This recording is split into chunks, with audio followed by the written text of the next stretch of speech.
Imagine being a fat guy who can never lose weight. His name was Siwoo. Since he was young, he ran 20 kilometers. He followed Saitama's training. He trained to the limit. He ate as little as possible. But even so, his body fat never went down, so he was rejected by girls. One day, he is summoned to another world infested with monsters because Siwoo inherited the goblin bloodline. Now, to survive, he'll have to go to the extreme and become muscular, but his life wasn't always like this. Late in the afternoon, the final school bell rings. Caught by surprise, she asks what he just said. He repeats himself, confessing that he really likes her. Then he reveals that he's liked her since the first time he saw her. Standing in the classroom, he says his feelings have never changed. Hearing his confession, she covers her mouth with her hand and stays quiet. While waiting for an answer, he keeps staring at the girl. Lowering his head, he apologizes for saying something she hates. Reacting immediately, she denies it and says she could never hate him. Looking at him, she starts to say that she thinks he's really nice. She adds that he's thoughtful and fun, too. Then she asks why she would ever hate someone like him. After a pause, she starts to say something else, but hesitates. The scene changes. Outside, some students are playing a game. Near the basketball court, another student was standing alone. Getting up, his friend approaches and asks how things went. Walking right past him, the boy just says to forget it. Then his friend puts an arm around his shoulder, saying he figured as much. With teary eyes, he says she told him she wants to focus on her studies. But his friend says it's an excuse since he's never seen her with a book. Lowering his head,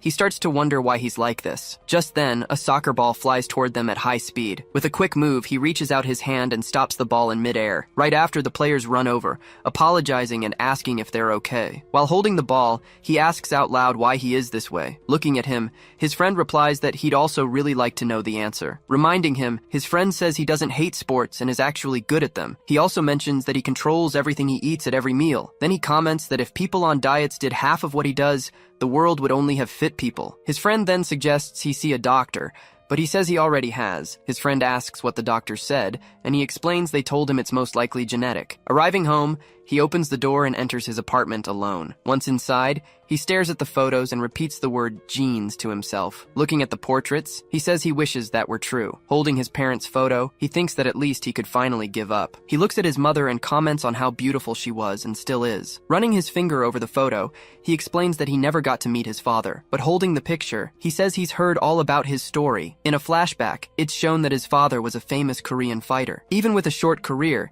his records and his strength were impressive. According to his mother, he gained muscle without even trying. Back in the present, he just mutters to himself, "What a day." Then turning around, he seems to make a decision and says, "All right then." Lighting the stove, he decides he's going to forget the diet because it doesn't work. Opening the fridge, he complains that years have passed with no change. He then thinks about eating a lot before the stress gets to him. With an intense look, he stands still for a moment in silence. Holding the package, he squeezes it tightly between his fingers, but in the end, his meal turns out to be just a single tomato on a fork. Sitting at the table, he begins to eat his salad in a disciplined manner. Later that night, he goes out for a run on the city's bike path. Completely out of breath, he keeps pushing himself to not stop running. Looking at his phone, he checks the distance he's run so far. As he ran, the app notified him that he was faster than usual. With the girl in mind, he yells that he will never give up on his goal. Stopping, exhausted, he sees on his phone that he's broken a new record. Trying to catch his breath, he says he pushed himself too hard this time. Looking around, he wonders where he is, saying he doesn't recognize the neighborhood. Deciding to check the map, he takes out his phone to find his location. Suddenly, a voice from above says he's pretty fast. The mysterious man then adds that it must be in his blood. Without any warning,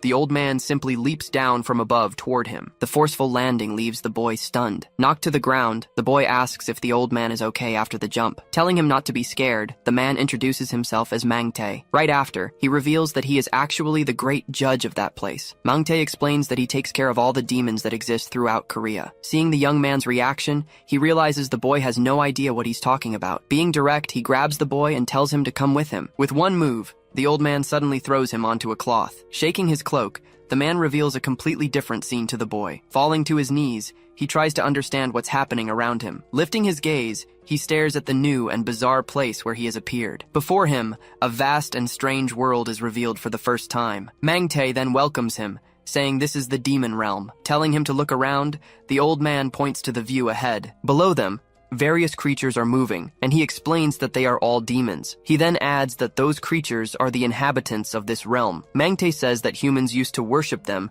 but now see them as mere superstition. He then explains that every 666 years, a festival is held to choose the new king. Every demon species in the world must send a young candidate to the festival. Going back in time, He talks about a demon king who reigned over all. In a glimpse, the figure of that ancient and powerful king is shown. Just as he's about to continue, Mangtae is interrupted by the boy shouting for him to wait. Saying he gets the gist of it, he asks what any of this has to do with him. Repeating the rule, the old man says that each species needs a candidate for the festival. Then he reveals that the boy is the only one who has inherited goblin blood. He explains that he's only the 4th or 5th generation with the bloodline. Trying to back away, the boy says he must have gotten the wrong person. Looking up, he flinches as he sees something coming toward him. Suddenly, a huge creature lands violently right in front of the young man. Frozen in place, he hears Mangtae say they're going to do a little test. Staring at the boy, the monster tells the old man to keep his word about this. Mangtae then confirms that he will if the monster emerges as the grand victor. Finishing the sentence, he says the monster will be allowed to devour him. At this, the creature says it won't let the chance to taste him slip away. Seeing the monster advance,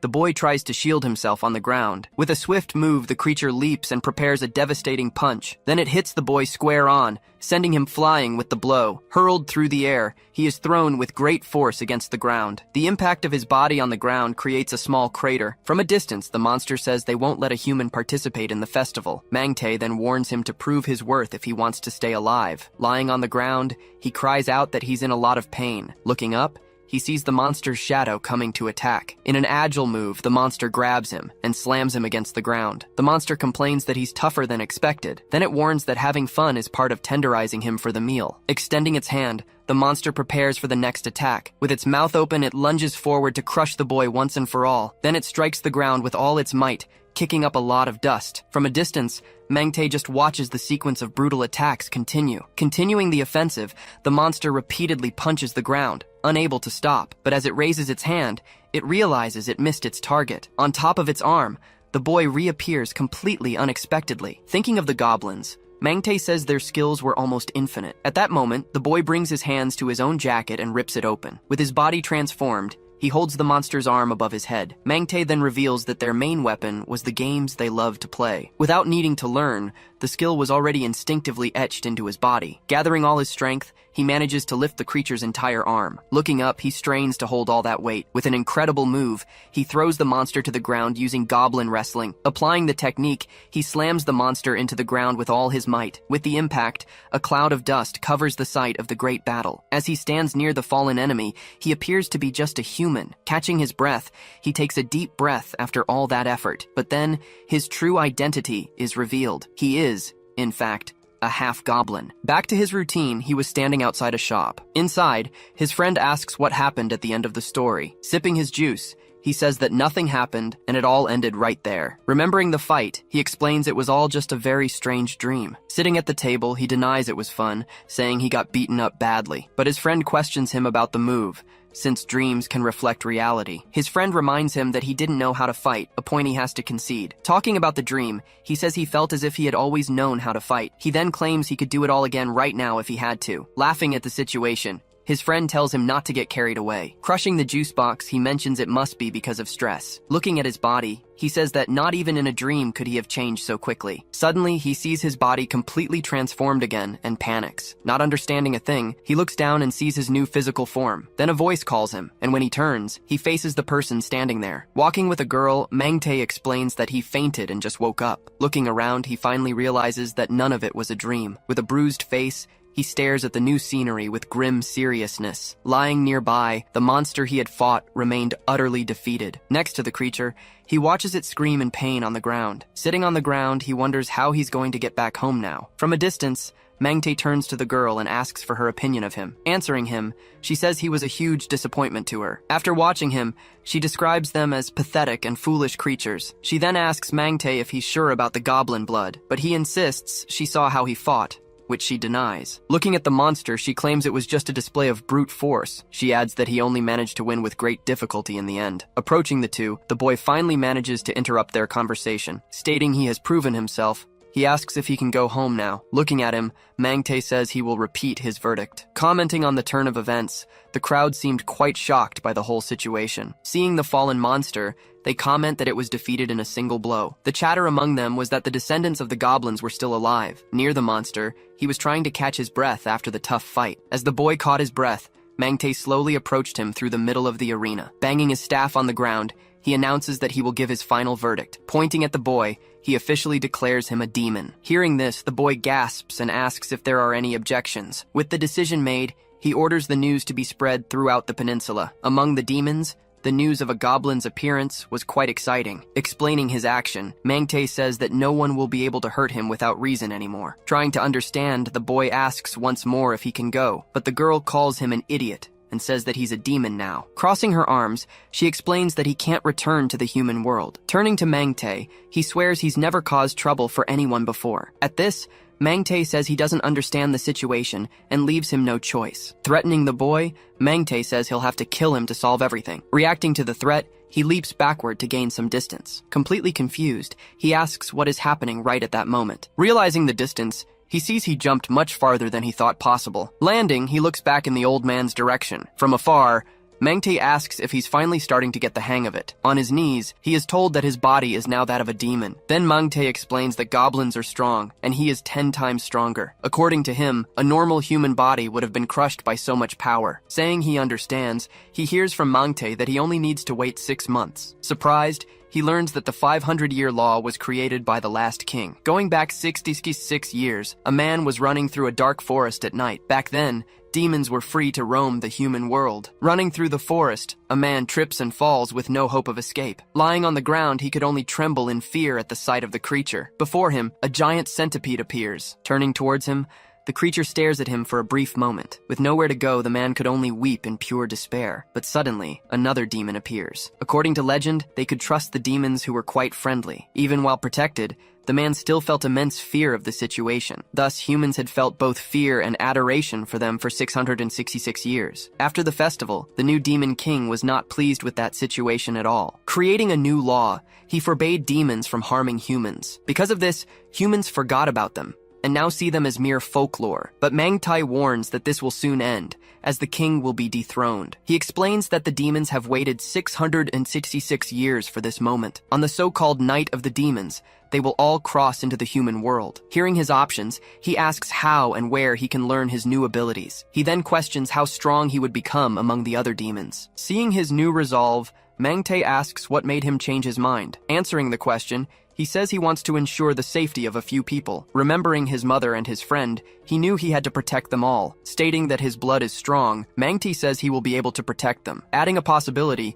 he says that as king he could create new laws. But the girl says there's no way someone like him could survive the festival. Almost forgetting, Mangte apologizes for the late introduction between the two. Introduced as Seolhwa, she says it's not necessary since she won't see him again. Then she reminds Mangte of his promise about a qualification test for her. Explaining her situation, Mangte says she also wants to go to the human world. Confused, the boy remembers he just had to wait, but she asks him not to take too long. Complaining about the need for a test, she says she's better than many other demons. Agreeing with her, he says she also needs patience and self-control. Saying she understands, she hopes it's not another excuse to postpone everything. Walking away, he warns that he doesn't have time for her tantrums with the festival so close. Stopping them both, he says it's her lucky day for a test. Explaining the plan, he says the boy is the perfect opportunity for her. Not believing what she's hearing, she begs him not to say what she thinks he's about to. He then gives her 1 month to teach the boy the basics of being a demon, on the condition that if she succeeds, the two of them can go together. Reacting to the proposal, she yells that he can't be serious. Pointing at the boy, she says it's impossible to teach him anything in just 1 month. Keeping his cool, he simply says that if she insists on refusing the offer, seeing she has no choice, she claims that 1 month or 6 wouldn't make a difference. Leaving the decision to her, he warns that the offer is time sensitive. Just then, a portal begins to open nearby. Mangte says she should bet on the boy, and Mangte leaves through the portal. Turning to the boy, she says she's going to ask even though she already knows the answer. She then asks if he has any idea what demonic energy is. Sighing, she answers herself that of course he wouldn't know. At that moment, his eyes widen as he sees something appear behind her. Behind the girl, the monster from before reappears without any warning. Pointing past her, the creature warns that the boy is his. Ignoring her, the monster asks where Mangte is because the fight isn't over. Looking at him, Seolhwa scoffs and asks what his problem is. Getting close to the monster, she says this is why his species is so looked down upon. Trembling with rage, the creature glares at her and tries to say something. The monster then charges at her with full force, starting a new fight. Meanwhile, a narration explains that there are no critical differences among humans, but the explanation concludes by saying that demons differ by species and bloodline. Potential and abilities ultimately create a clear class difference among demons. With the extinction of the goblins, opinions vary on which species now reigns supreme. Seeing the paralyzed monster, she ironically asks if there's something wrong with it. With a smile on her face, she reveals the name of the most powerful species. Revealing her tale, Seolhwa dares him to continue the fight right now. Behind Seolhwa, the demon Big Mouth appears, completely immobilized by magical chains. Even facing this surreal scene, Seo Choi remains silent, watching everything. He knows that being paralyzed by shock wouldn't help at all in this situation. Turning to the boy, she asks if he can see what's happening. She begins to explain that this is demonic magic, which consumes demonic energy. Continuing the lesson, she says there are two types of magic, inherent and acquired. She then mentions that a goblin's fighting ability is an innate power of their species. Acquired magic, on the other hand, is different, as any demon can use it with training. Pointing to Big Mouth, she uses him as an example of someone who neglected their training. With disdain, she says he is the perfect example of a classless being. After explaining, she tells him she's going to teach him, but wants to make something clear. Looking at him seriously, she says she hates useless work and recommends that he give up. She also warns that the challenge might be too great for a former human. Seo Choi then replies that he'll do whatever it takes to keep up with her training. Seeing his determination, she hears him say he needs to learn, telling her not to worry about him. With a smile, she says the chance is small, but it's better than nothing. Then she announces they'll start with his meal, leaving Seo Choi completely confused. She reminds him that one needs demonic energy to use any kind of magic. She continues, saying that everyone in the demon world has it, but he has almost none left. Normally, the energy accumulates, but this was his first day in this place. She explains that food from the human world was useless for increasing his energy. Saying he must be hungry, she teases him after that intense battle, but Seo Choi replies that he doesn't think he's hungry right at that moment. Suddenly, he feels a jolt in his chest, his eyes widening in pure shock. His entire body begins to contort, as if in sudden pain. Looking at his own hands, he sees they are trembling uncontrollably. Seolhwa then reminds him that she warned him about the lack of energy in his body, and that he used what little he had left in that single blow during the other fight. She finishes by saying it was a typical burnout from using up all his energy. Saying the solution is simple, she catches him before he collapses to the ground. Holding Seo Choi, she points to the demon and asks if he sees it. She then explains that there's a rule among demons in official, supervised battles. With a smile, she says the winner decides if the loser lives or dies. Then she orders him to devour it, explaining it's the simplest way to get energy. She claims that Big Mouth species is good for recharging his energy. Driven by instinct, Seo Choi begins to walk slowly toward his target. This was the first time he'd felt such an intense impulse as a demon. Watching the scene, Seolhwa realizes the desire was sparked by her whispers. With his red eyes fixed, the only thing on his mind was to feed on the prey. As he approaches the monster, he moves without Seolhwa noticing any major change. But the goblin greed inside him found a much more tempting prey. Noticing the shift, Seolhwa is shocked to realize she is the new target. At that moment, Seo Choi suddenly lunges, leaping at high speed towards Seolhwa. Surprised by the attack, Seolhwa says the whole situation is simply unbelievable. Reacting to the attack, she prepares a spell and conjures chains to defend herself. Seolhwa unleashes a powerful attack, creating a huge explosion of energy on the spot. Surprised by what happened, she just watches the result of her attack. But the chains manage to bind his arms, immobilizing his advance on her. She then says it's disconcerting that a half-demon would have the audacity to try and devour her. Chained, Seo Choi glares back at her, showing he won't give up easily. Warning that she's going to teach him a lesson, she watches as the chains tighten around him. He then starts to strain his arms, causing the chains to begin to crack. Seeing this, she is surprised and says she used the power of one tail. With a great effort, he finally manages to break free from the chains using his strength. Free, he lunges forward and lands a powerful punch on the ground right next to her. Seo Choi then says he understood the message she was trying to send. Grabbing her finger, he asks if she thinks he's just a simple goblin. She agrees that he's right, preparing herself for what comes next. As she falls, she prepares herself and summons the great demon emperor to aid her. She then refers to it as the first attack of her summon. Coming from above,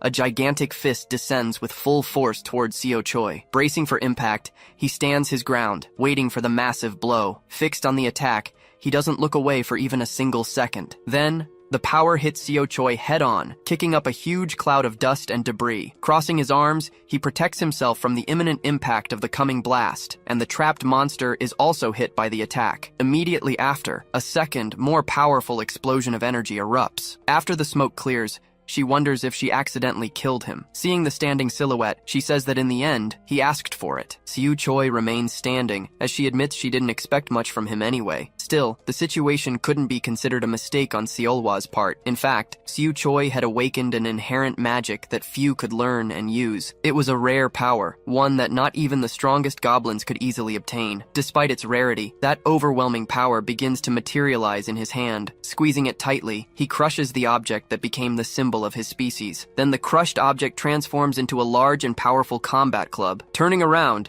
she says he's a very powerful half-breed after all. He now wields the inherent magic of goblins, a dark, magical club. Seolhwa was a truly exceptional demon, possessing unmatched talent. A once-in-a-millennium genius, she had quickly acquired her 9 tails. Because of this, she could sense the danger approaching her now. Before her, Siu Choi held the demonic weapon that no one had seen for centuries. Confident, she claimed she couldn't lose to him in terms of demonic energy, but the power he emanated was something she had never felt before. Taking a step forward, Siu Choi prepared to begin his attack. Seeing his movement, her eyes widened from the pressure she was feeling. Then he charged forward rapidly, swinging his sword with all his might. With that, he struck the ground with a sword-shaped blow, causing an explosion. Several pieces of rock flew from the impact that destroyed the entire floor. After recovering, she simply said it was okay and prepared herself again. Then, a giant fist appeared and grabbed the sword, with her saying she understood. Surprised, Siu Choi reacted to having his weapon completely immobilized by the giant fist. Crossing her arms,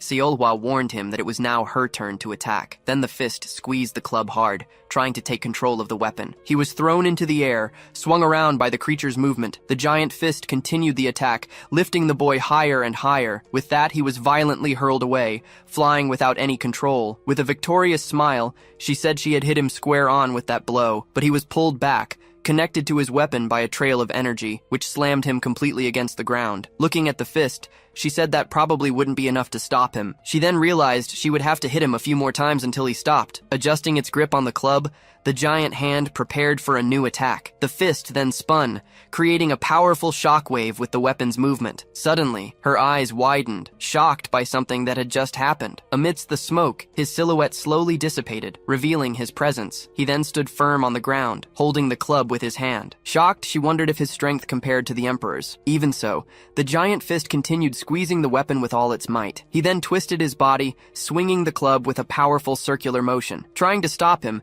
the giant hand opened up to try and catch the end of the weapon. The shape of the club changed according to the user's will and purpose.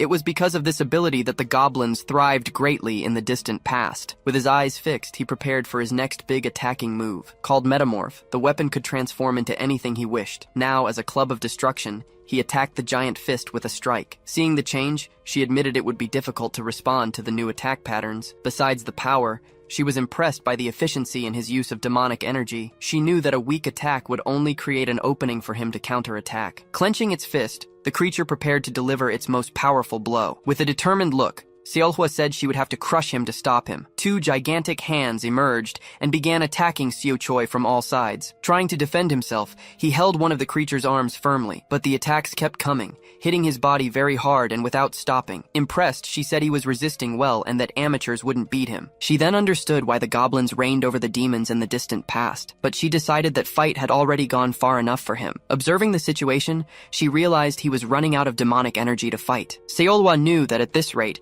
he would destroy his own body from fighting so much. Sighing, she said he wasn't leaving her any other choice. Seeing him advance, she knew she needed to intervene before it was too late, and Siu Choi began to counterattack the giant arm. Preparing her power, she decided to use the strength of 3 tails to stop him. Changing her mind, she used 5 tails and said he should be proud, and Siu Choi continued his attack with a giant sword of energy. With a smile, she said he was the first to make her use so much energy. With that, the great demon emperor appeared wielding his weapon for the great battle. Siu Choi leaped to the side, managing to dodge the attack coming from above. Preparing the attack, the demon emperor spun his weapon with all his might. The blade of the weapon hit the ground, causing a great impact at the spot. With a powerful cut, the creature launched its devastating attack towards him. Hit squarely by the blow, Siu Choi was thrown far away with great violence. After attacking, the emperor remained still, waiting for her next command. The creature's blow left a trail of destruction, dividing the battlefield. Breathless, he realized it was already too late to try anything else. Fallen on the ground, he heard her say that his body was shutting down. Looking at him, she said that was the result of having attacked her. She then commented that she would get a real scolding from Mang Tai for all of that, but as she turned, she noticed something different happening right behind her. Fallen on the ground, Seo Choi began to cry while calling for his mother. Observing the scene, Seolhwa stared at him with a very serious expression on her face. Then she extended her hand towards him, seeming quite annoyed with the situation. With that, Seo Choi's body began to levitate, being slowly lifted from the ground. Floating in front of her, he saw her gesturing with her hands towards him. Approaching, she held his face with both hands, looking at him closely. She then kissed him, transferring something directly from her mouth to his. After pulling away, she turned her face to the side and spat on the ground. With the impact, he passed out and fell onto his back on the ground, completely out cold. She said she used the energy of 5 tails and the fox gem. Looking at him, she warned that if he didn't pay up, she would finish him off. Changing scenes, his eyes blinked and opened slowly in a different place. He then sat up suddenly, realizing that he was now lying in a bed. Confused, he looked around, trying to understand where he was and what had happened. Suddenly, the bedroom door opened, revealing what was outside. Then Seolhwa entered the place, bringing a tray with a cup on top. She then stared at him fixedly, with a very serious expression on her face. Seeing her arrival, he looked up with a slightly awkward smile. Looking at the bowl, Seo Choi seems to hesitate before saying anything to her. With his head down, he apologizes and says he remembers everything. He explains that he was conscious but didn't know how he was doing those things. Bowing, he apologizes for putting her in danger when she only wanted to help. Ignoring his apology, she simply orders him to drink the liquid in the bowl. Surprised by her response, he asks what she meant by that. Pointing to the drink, she insists that he drink it all before it gets cold. Taking the bowl, he thanks her and asks if it's some kind of medicine. After hesitating for a moment, he finally takes a sip of the dark liquid. Wincing, he hears her warning that he'll die if he spits it out. He then asks what it's made of, but she replies that even she doesn't know. Struggling to drink, he listens as she tells him to drink it all and pay close attention. Seolhwa begins to explain, saying he lost something very important during the fight. She reveals that the big mouth he had defeated ran away while they were fighting, but she warns him that he's still its owner, so the monster will hide. Wiping his mouth, he listens as she says he refused a free meal. With a worried expression, he says there must be some other way. With a smile, she reminds him that he's not human anymore. He then says that killing and eating people sounds like something out of a horror movie, but he knows those monsters can hurt people if they aren't stopped in time. With determination, he says he'll eat and kill if that's what it takes to protect others. He then explains that he only asked to see if he had another choice. She then repeats that the most efficient way to get stronger is to eat another demon. But the law of the duel prevents the weak from being eaten by the stronger. Seolhwa warns him that he won't find such an easy meal again. The rumors about him must have already spread throughout the demon realm. Because of this, the easier prey won't want to fight him, and the only ones who will challenge him now will be demons much stronger than he is. She finishes by saying he won't be able to handle them in his current state. Getting up, she says that even so, something is better than nothing. Calling out to him, she says she has a gift for the boy. Leading him outside, they arrive at an outer courtyard of the large building. Seeing the scene, he asks if that was the gift she mentioned earlier. Bound by chains, a monster thrashes about as she asks if it isn't cool. Surprised, he asks if that's a demon, and she replies that it is. Chained up, the monster bares its fangs, while she says it has lost that right. With a smile, she explains that some demons lose their rationality and give in. She then says that the unlucky ones end up doing something they can't take back. They are then branded as animals, and lose all the rights of a demon. From the rooftop, she asks what he's waiting for. The monster stomps on the ground as she says it's just an animal. The kobold then strikes the ground with a powerful blow, aiming for the boy. But Seo Choi manages to dodge just in time, ducking at the last second. Panting, he recovers from the shock, bracing himself for what's next. Sitting down, she remarks that she thought he would hesitate, but he's quite fast. She explains that the opponent was famous, but greed got the better of him. Unable to control his energy, he lost his mind and became that thing. The kobold then lunges forward, trying to attack Seo Choi with its sharp claws. Rolling backward, he manages to dodge the blow and create some distance. His eyes fixed on his opponent, Seo Choi stares it down, analyzing its every move. The monster charges again, trying to bite him with its huge, sharp fangs. From a distance, Seolhwa observes, noting that it can't use its club yet. Even though it was stronger, the opponent wasn't the type to let itself be grabbed. Her goal was to push him to the limit to awaken his deepest instincts. In a fighting stance, he prepares to face the monster head-on. Seeing his posture, Seolhwa is surprised and doesn't understand what he's planning. Clenching his fist, he prepares to fight using his bare hands. He then rushes in, unleashing a flurry of punches. The scene changes, showing a boxing gym from the outside. In a flashback, his coach praises his reflexes, saying he's much better. Then he asks if Seo Choi has ever thought about pursuing a career in boxing. He replies that he'll think about it once he manages to lose some weight. The coach offers to help, saying he's good enough to compete. Determined, he hoped boxing could finally help him lose weight. Back in the fight, he dodges, since his goal was never to fight. He keeps attacking because his objective wasn't about physical strength or combat. His only desire was to lose weight, and he was desperate to achieve his goal. Even though he never achieved what he aimed for, he never stopped trying. That's why he never gave up, landing a powerful kick right on the monster. Up to that point, he had learned a total of 16 sports to achieve his goal. Among those, 7 were specialized in various fighting styles. Despite training for only a short time, he didn't manage to lose much weight from it, but his goblin ability, combined with his immense effort and dedication, made him a master of the techniques of all 7 martial arts. Delivering the final blow, he lands a direct hit on the creature's face. Unable to believe what she's seeing, she is shocked by the scene before her. Hit by the blow, the kobold finally collapses to the ground, completely defeated by the boy. Panting after the fight, he looks at the monster and asks how he's supposed to eat it. The kobold was defeated. Still panting, Seo Choi looks at the fallen monster before him. Watching from the rooftop, she wonders if what he used was martial arts. She concludes that human techniques weren't adapted for the strength of demons. He got used to his demon body quickly, managing to use it in actual combat. She then says there might be a chance for him, wondering what will come next. Seo Choi says he thinks he won,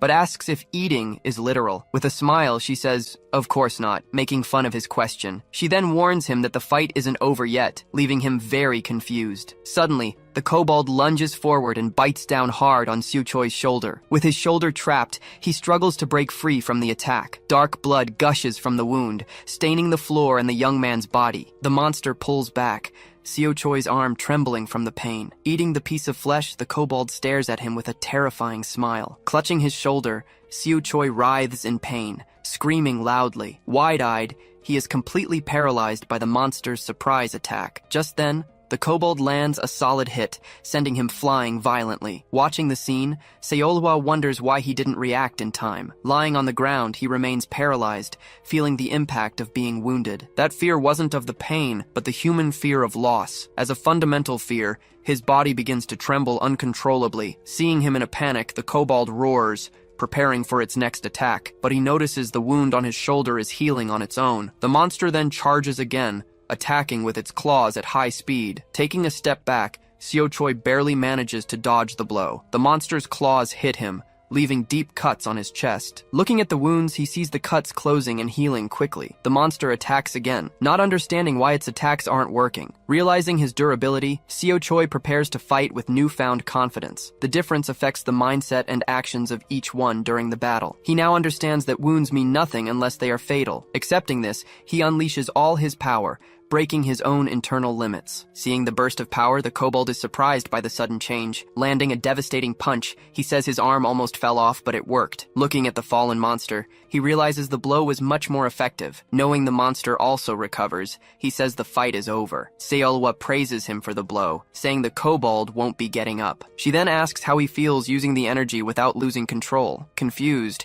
he asks if he really used it, and she explains there are several ways. She says he used the energy to speed up the healing of his shoulder, and that the final blow was a combination of his energy and his skills. He replies that he's not sure, but it felt like a spark. At that, she confirms it's demonic energy, but that he lacks experience. She explains the fight was meant to manifest his energy in some way. With the kobold floating, she says he surprised her. She had expected it to take 10 days. Scratching his head awkwardly, he hears her say he's very talented. Then she approaches the monster, saying it's time for the final touch. Looking him in the eyes, she asks if he has ever taken someone's life before. Visibly nervous about the question, he replies that he's never had to do that before. She then warns him it's better for both of them to end this at once. To do so, she tells him to pierce the vital point just above the navel. Seeing his hesitation, she comments that the first time is always the hardest. Taking a step forward, he prepares to deliver the final blow to the monster. Facing the kobold, he understands he needs to kill it to absorb its energy. Focusing power in his fists, he prepares to do what most would be reluctant to do. Having a quick flashback, he remembers walking down the street with his friend. Another memory shows him next to his mother, still with his old appearance. But the memory changes abruptly, showing Seo finishing off the kobold. She then asks him to look, as he should feel something in his hand. In his hand, the energy crystal she mentioned before appears. With the crystal in hand, he swallows it in one go without hesitation. With a determined look, he waits to feel the crystal's effects on his body. Looking at his hands, he says he ate the crystal, but nothing happened. A small crow lands on his shoulder as he finds the lack of reaction strange. Startled, he yells and asks what it is, trying to shoo the bird away. The creature then flaps its wings and flies away from him. The bird transforms, revealing a girl in front of Seo Choi and Seolwa. Annoyed, Seolwa asks what the newcomer is doing there. The girl replies that she doesn't need a reason, since they're friends. But she says she actually came here on important business with him. She then introduces herself as Solmi and asks if he's the Half-Goblin. Bowing, he introduces himself as Seo Choi, while Seolwa watches him closely. Solmi then explains she's doing a part-time job for Mangtai. She explains she's there to give them the reward for the kobold they caught, but Seolwa tells her to give it all to him, since he defeated the monster alone. At this, Solmi says she saw everything and found the fight quite impressive. She then comments that he could be a tough opponent, but Seolwa is very doubtful. Hearing this, Solmi says she has to completely disagree with her friend's opinion. Turning to Seo Choi, Solmi informs him she'll give him the reward with a few options, and she offers him a choice: go home or become a stronger demon. The scene changes, showing the outside of the school at dawn. As Seo Choi walks to school, a friend calls to check on him. On the phone, Seo Choi says everything is fine, which confuses his friend. He then asks for a favor, even though it sounds ridiculous to his friend. His friend tells him to just spit it out, saying he's the only one he can count on. But his friend is left speechless when he hears Seo Choi's request. He then asks what Seo Choi is talking about and where he is. Seo Choi asks him to tell his mother that he's at a center. Even though he knows they don't just accept anyone, he begs his friend for help. Sighing, his friend agrees, despite not knowing the real reason for the favor. The friend then says he can help if Seo Choi tells him what's going on, but he sees Solmi next to him, silently asking him not to say anything. With a finger to her lips, she gestures for him to be quiet. She says he can't reveal their existence, or she'll be punished. On the phone, his friend agrees and tells Seo Choi to call if anything happens. Seo Choi hangs up, ending the call with his school friend. Looking at his phone, the friend can't believe what he just heard and starts to worry. After hanging up, Seo Choi sighs, while Solmi remains seated, watching him. Surprised, he asks if he can really go home now that the fight is over. Solmi confirms, saying he's right and that she wasn't lying to him. Seolwa then interrupts, saying she can take him back to the human world now. With a serious look, she waits for his answer, pressing him for a decision. He refuses, saying he'll go back in a month after he passes the test. He explains that if he doesn't train, something worse could happen to him in the future. The fight confirmed for him that he needs to prepare for new challenges. Clenching his fist, he says he needs power to deal with these situations. That's why he chooses to train as a demon, because it's the right thing to do. Impressed, Solmi praises his determination, giving him a thumbs up. Annoyed, Seolwa tells her to stop provoking him with choices that don't exist. She then explains that Solmi has a bad habit of testing people like this. Solmi says it was a test to see his personality and how he thinks. She then says she bets Seolwa didn't read the book she gave her. Seolwa retorts that the theory was absurd and that she wrote the book herself. Solmi then says she needs to borrow him for a second to take care of something. Pointing to himself, Seo Choi doesn't understand why she would need him now. With a smile, Solmi transforms, unfurling a pair of large crow wings. Several feathers fall as he freezes, surprised by her sudden transformation. She then fully transforms into a massive magpie demon, a mythical bird. She explains that she can travel to the human world and take one demon with her. Seolwa warns him that he'll feel sick, but that he can handle it. The bird then says goodbye, telling them she'll see them later, and flies away. Handing the phone back, he thanks Solmi for letting him borrow it for the call. Sitting in her chair, she asks if he doesn't want to see his family too. He replies that he only has his mother, and she's away on a business trip. She then offers to make dinner, asking if he'd like to eat something. He then stands up, saying he's always wanted to try something new and different. With a curious look, he asks what this thing she wants is. Cutting to the next scene, some ingredients are shown on a cutting board on the table. After cooking, a wide variety of dishes is displayed on the dining table. Serving himself, he says he did his best with what he had in the house. She praises the food, saying she's always wanted to try a home-cooked human meal. She then reveals she'll be going to the same school as him, surprising the young man. As he eats, he hears her say that she doesn't have any close friends to visit. After eating, she thanks him for the meal, saying it was truly delicious. With a snap of her fingers, she says it's time to deliver his promised reward. Making the object float, Solmi explains that it's a storage scroll. Opening the scroll, Solmi shows him how it works, like a screen. Searching inside the scroll, she gets ready to pull something out. Solmi then pulls out a wooden box explaining how to use the item's storage. Handing him the box, Solmi says there are other ways to use it. Opening the box, he sees several items, including coins, scrolls, and a pouch. With a smile, Solmi explains that the coins are demonic currency. Picking up one of the coins, Seo Choi hears that the 40 coins are worth a lot. And lastly, She shows him the pouch, saying it's a demonic treasure. She explains that the item can do many incredible things, just like in human tales. She then reveals that Mangte gave him the item, showing he has high hopes for him. He then asks if it's because of the festival to choose a new king. She says they would be proud if a demon from Korea became the new king. She reveals that a Korean demon once came close to winning, but lost in the end, and that this demon was also a goblin, the strongest in Korean history. Holding the pouch, he says he didn't even know he was a goblin until yesterday. Looking at the pouch, he remarks that if this is a dream, he wants to wake up soon. With a determined look, he says he'll aim higher now that he's made his decision. With a smile, she says he's afraid of what will happen to the humans. She then suggests that he become the next demon king to protect them. He's shocked to hear he would have to uphold the law for 666 years. With a smile,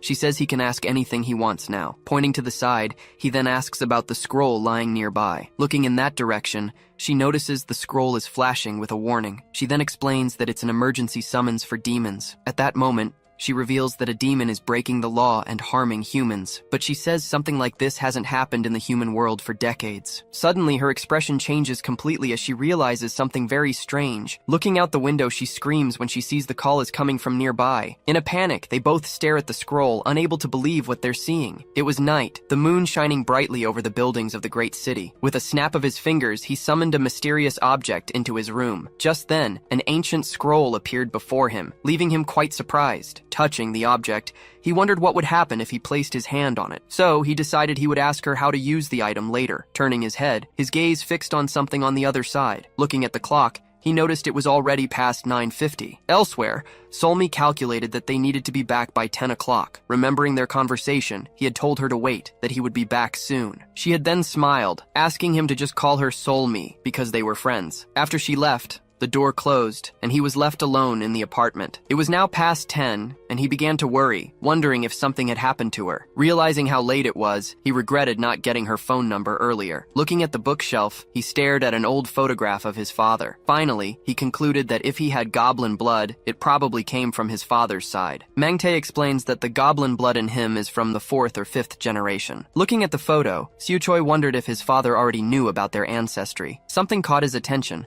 causing him to quickly get into a fighting stance. Looking toward the balcony, he called out for Solmi but couldn't find her. In a dark alley, a person ran desperately, trying to escape from something. Under attack, a young man was grabbed by the neck by a shadowy figure. With that, the creature revealed its monstrous form in front of the young man. Opening its mouth, the monster let out a powerful scream that echoed through the alley. Firing an attack, a beam of energy shot into the darkness of the alley. Far away, Solmi told herself that this seemed endless. She remarked that at this rate, she wouldn't have any of her feathers left. Turning to the hostage, the creature asked why he was still waiting. At that, Solmi confronted it, saying it wasn't even capable of feeling pain, and the two engaged in a direct confrontation. On the ground, the creature made of shadow began to quickly fall apart. Sitting on the ground, the rescued young man trembled as he watched everything unfold. Tending to the injured man, Solmi assured him that his friend would be fine soon. Hearing the news, the young man began to cry with relief and fear. But high on a building, the shadowy creature reappeared,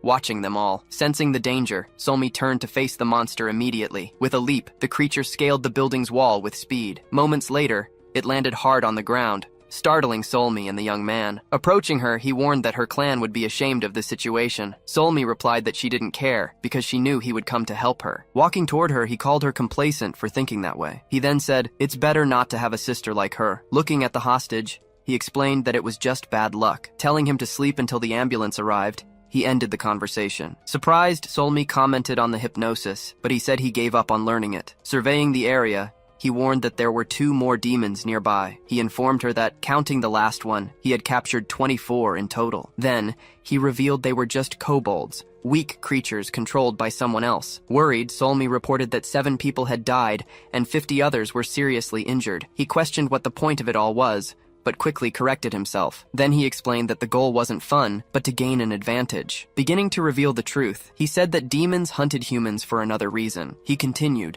explaining that eating and drinking human blood and flesh is the greatest source of power and nourishment for the demon race. Shocked, Solmi said it was the first time she had ever heard anything like that. Understanding that demons grew stronger this way, she was terrified by the revelation. In a memory, Mangtae said that few young demons try hard in tests. He explained that the current generation sees the human world as a boring place. But with the festival approaching, many demons are willing to risk everything. He said that since she was helping Mangtae, she should know about the recent cases. Turning his face away, he said he understood the motive, but not the method used. He then commented that he would have acted more discreetly, without drawing attention. She called him a coward, but he argued it would be safer to act personally. Angry, Solmi yelled for him to go and say that directly to those responsible. Suddenly, she seemed to realize something, and her expression changed. Saying she had to go, she vanished from the spot, leaving only her feathers behind. Back at the apartment, a confused Seo Choi leaned on the balcony railing. He found the open door strange, as he didn't remember leaving it that way. Without him noticing, a shadowy figure entered the room behind him. The intruder walked slowly toward him, approaching in complete silence. The creature noted that it was too easy and didn't require so much work. Then the shadowy being prepared its hand to attack Seo Choi from behind. But just before being hit, Seo Choi seemed to sense the presence behind him. At the moment of the attack, he threw himself to the side, dodging the blow. Grabbing the enemy's hand, Seo Choi managed to stop its surprise attack. He then stomped hard on the ground, shattering the entire floor beneath his feet. Surprised, the intruder realized that he had known about its movements all along. Using a technique, he threw the creature with a powerful spinning motion. Panting, he commented with relief that the enemy's attack was a close call. It was revealed that this is a goblin trait, not a special ability. Because of this, he prepared himself, as goblins don't fall for the same trick twice. After the fight, the balcony railing is completely destroyed and twisted. He lets out a breath, feeling a little more relieved after everything. Even with his back turned, he stays on alert, waiting for any other movement. He remembers feeling the same chill when he was bitten in the past. Realizing this, he understands he would have been caught if he hadn't recognized the feeling. Looking down, he hopes no one was hurt by the impact. In the parking lot, a cloud of dust rises from the crash site. A crater has formed in the asphalt, showing the force of his throw. Without warning, he's grabbed from behind before he can do anything. His enemy then says he put all the nearby humans to sleep. As he's being crushed, he's told that panic in the neighborhood would make things more difficult. The being comments that for a goblin, his demon energy is good. With a leap, the invader jumps from the balcony, taking him along. With a spin, he swings his tail and throws Seo Choi into the air. Trapped in the grip, he struggles to break free with all his might. With a smile, the demon uses his tail to hurl Seo Choi downward. Thrown violently, he crashes into the ground, creating a crater. Lying on the ground, he hears the demon say he didn't mean to throw him there. Landing beside him, the demon explains the ground was already weak. He remarks that humans will just think it was some random accident. As he gets up, the demon warns that he should have died sooner. Smiling strangely, he tells Seo Choi to just give up on everything. At that moment, the form of a giant serpent appears, showing its power. Then he offers a chance to die in peace, asking to devour him. Seeing the reaction, he says he's just doing Seo Choi a favor. He explains that he's on another level, and fighting will only bring more pain. Continuing his proposal, he says that if Seo Choi accepts the deal now, he promises not to devour his mother, showing a photo of the two of them. Without a word, Seo Choi lunges forward, his fist ready to strike. He lands a powerful blow right in the demon's face with all his might. He forcefully grabs the demon's collar, with no intention of letting go. Apologizing for the threat, the demon admits it was a very crude move. Then, he says he didn't want to do that. Revealing his magic, the demon explains he needed a provocation to act. Facing the demon, Seo Choi comments that the power of the venom doesn't seem so bad. Then the demon touches his chest, explaining that he needs contact to use the ability. He then admits his power is weak against enemies stronger than him. Beginning to tremble, Seo Choi realizes his body is now completely paralyzed. Then the demon says that in this world, the weak are prey for the strong. Looking at his hand, he says the story would be different if Seo Choi knew how to use the item on his arm. Suddenly, the photo of him and his mother falls to the ground near them. A giant serpent appears, and the demon tells him not to make the same mistake. With great effort, he tries to move, saying he only needs one motion. Seizing the chance, the serpent opens its massive mouth, preparing the final strike. Lowering his head, he seems to concentrate, gathering all his remaining strength. Clenching his fist tightly, he focuses all his remaining energy. Sensing the threat, the giant serpent stares at the accumulating power. Then he unleashes a massive attack that destroys everything in its path. Panting and wounded, He props himself up, trying to catch his breath. His attack tears through the ceiling, opening a huge hole in the underground parking garage. Looking through the hole, the serpent comments that his strike came very close. Without missing a beat, the serpent reacts in time and hits Seo Choi. On impact, Seo Choi's body slams violently against the wall. The demon is impressed that he could do that, even after being poisoned. With its tongue out, the creature watches his every move intently. Suddenly, the hilt of a strange weapon appears embedded in its back. Surprised, the serpent looks at the wound, not understanding what happened. The power of the supreme god of the ninth heaven and his lightning is then revealed. Then, a feather-shaped artifact begins to emerge from within the wound. The creature starts screaming as an energy completely engulfs it. Even injured, he hears someone say that his night has not yet come. Then, a masked man appears, calling them trash for what they've done. With a weapon stuck in him, the demon tells him to stop the theatrics. Smiling, he wonders how he was found so quickly, even though it took a while. The masked man unsheathes his sword, proving he's no ordinary shaman. Gritting his teeth, the demon realizes it will be his end if he wastes any more time. He knows the Pegaboy is a problem, but he won't stand a chance if the other one arrives. Holding his injured hand, he's annoyed by the situation he's gotten himself into. The masked man senses a change, going on high alert. Suddenly, the demon spits a huge amount of blood onto the floor. At that, a monstrous creature emerges, and he says he was saving it for the festival. With a heavy step, the giant monster positions itself in front of the man. He explains that the creature was famous in the West and had a spiritual level. With a smile, he tells the two of them to have fun, as it's a good opponent. Now he excuses himself, saying he's going to finish his meal with Seo Choi. Opening its mouth, the creature prepares to attack the masked man. Leaping at high speed, the man charges toward the giant monster. He dodges over the monster. The demon turns, surprised by the turn of events in the fight. Just then, the masked man appears right behind him, ready to strike. He plunges the sword into the demon. Watching the demon's body fall,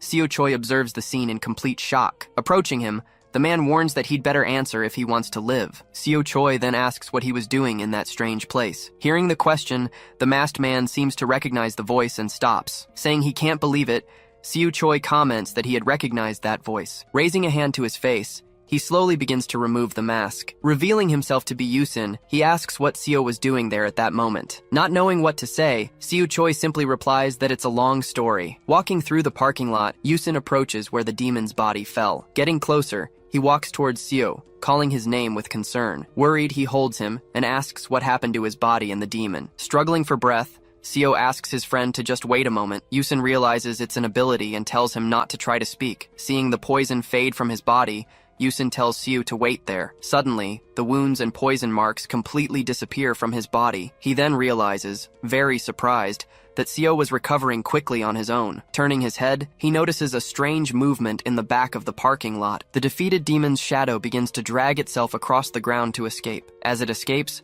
the demon leaves a trail of blood behind, vanishing into the darkness. The two friends watch the scene, and Yusin complains that the enemy got away. Once outside, he turns and asks Seo how he's feeling. Exhausted, Seo sarcastically asks how he thinks he's feeling. Laughing, Seo says his friend is a half-goblin, who let the demon get away. Yusin laments being a terrible shaman for not noticing anything sooner. Saying he understands everything now, Seo mentions the training center's secret. Confirming this, Yusin explains that Seo would have thought he was crazy if he'd told him the whole truth. Then he warns that this whole situation will be over in just 6 months. Realizing Yusin knows about the festival, Seo asks about the attacks on humans. Yusin replies that this was rare, as demons seldom attacked humans before. Not understanding, Seo asks what he means by this recent change. Seriously, Yusin reveals that demons are hunting humans to become the new king. He adds that a month ago, disappearances increased sharply in populated areas. Therefore, he concludes this is the first time a demon has appeared like this. Suddenly, Yusin grabs him,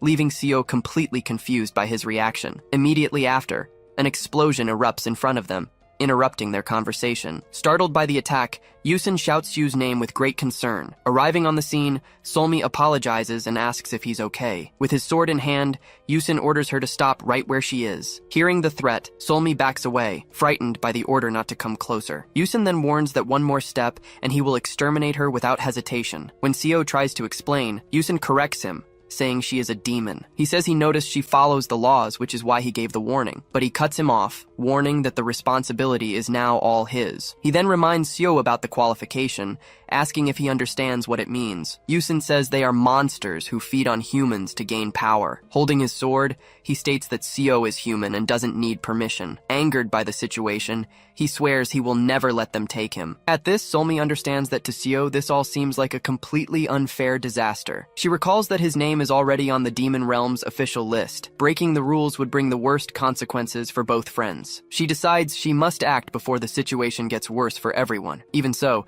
she doubts she could fight such a powerful shaman alone. Resolute, she apologizes and says that as a guardian, she'll have to take him. Pointing his sword, Yusin says she has decided to completely ignore his warning. Before he could attack, Seo Choi slaps his arm. The blow sends Yusin flying and he falls to the ground in surprise. Without hesitating, he moves forward and reaches for the fallen sword. He manages to grab the weapon before Yusin can get up from the ground. Looking at the blade, he comments that it's a strange sword with engravings. Getting up, Yusin asks what he's doing and why he attacked him. Seo says he agrees that demons kill others to gain more power and strength. Then he reveals that he ate a demon that very day, shocking his friend. He says he killed someone to protect himself and those he loves. Then he declares he won't stop and will eat demons to become stronger. Desperate, Yusin tries to tell him he doesn't have to do it that way. He insists that with his powers, he can protect Seo and his mother by himself. Interrupting the conversation, Seo drives the sword into the ground between them. Then he says he's going to add one more absurd thing to what he's already said. Smiling, he declares with conviction that he will be the next demon king. Shocked by the declaration,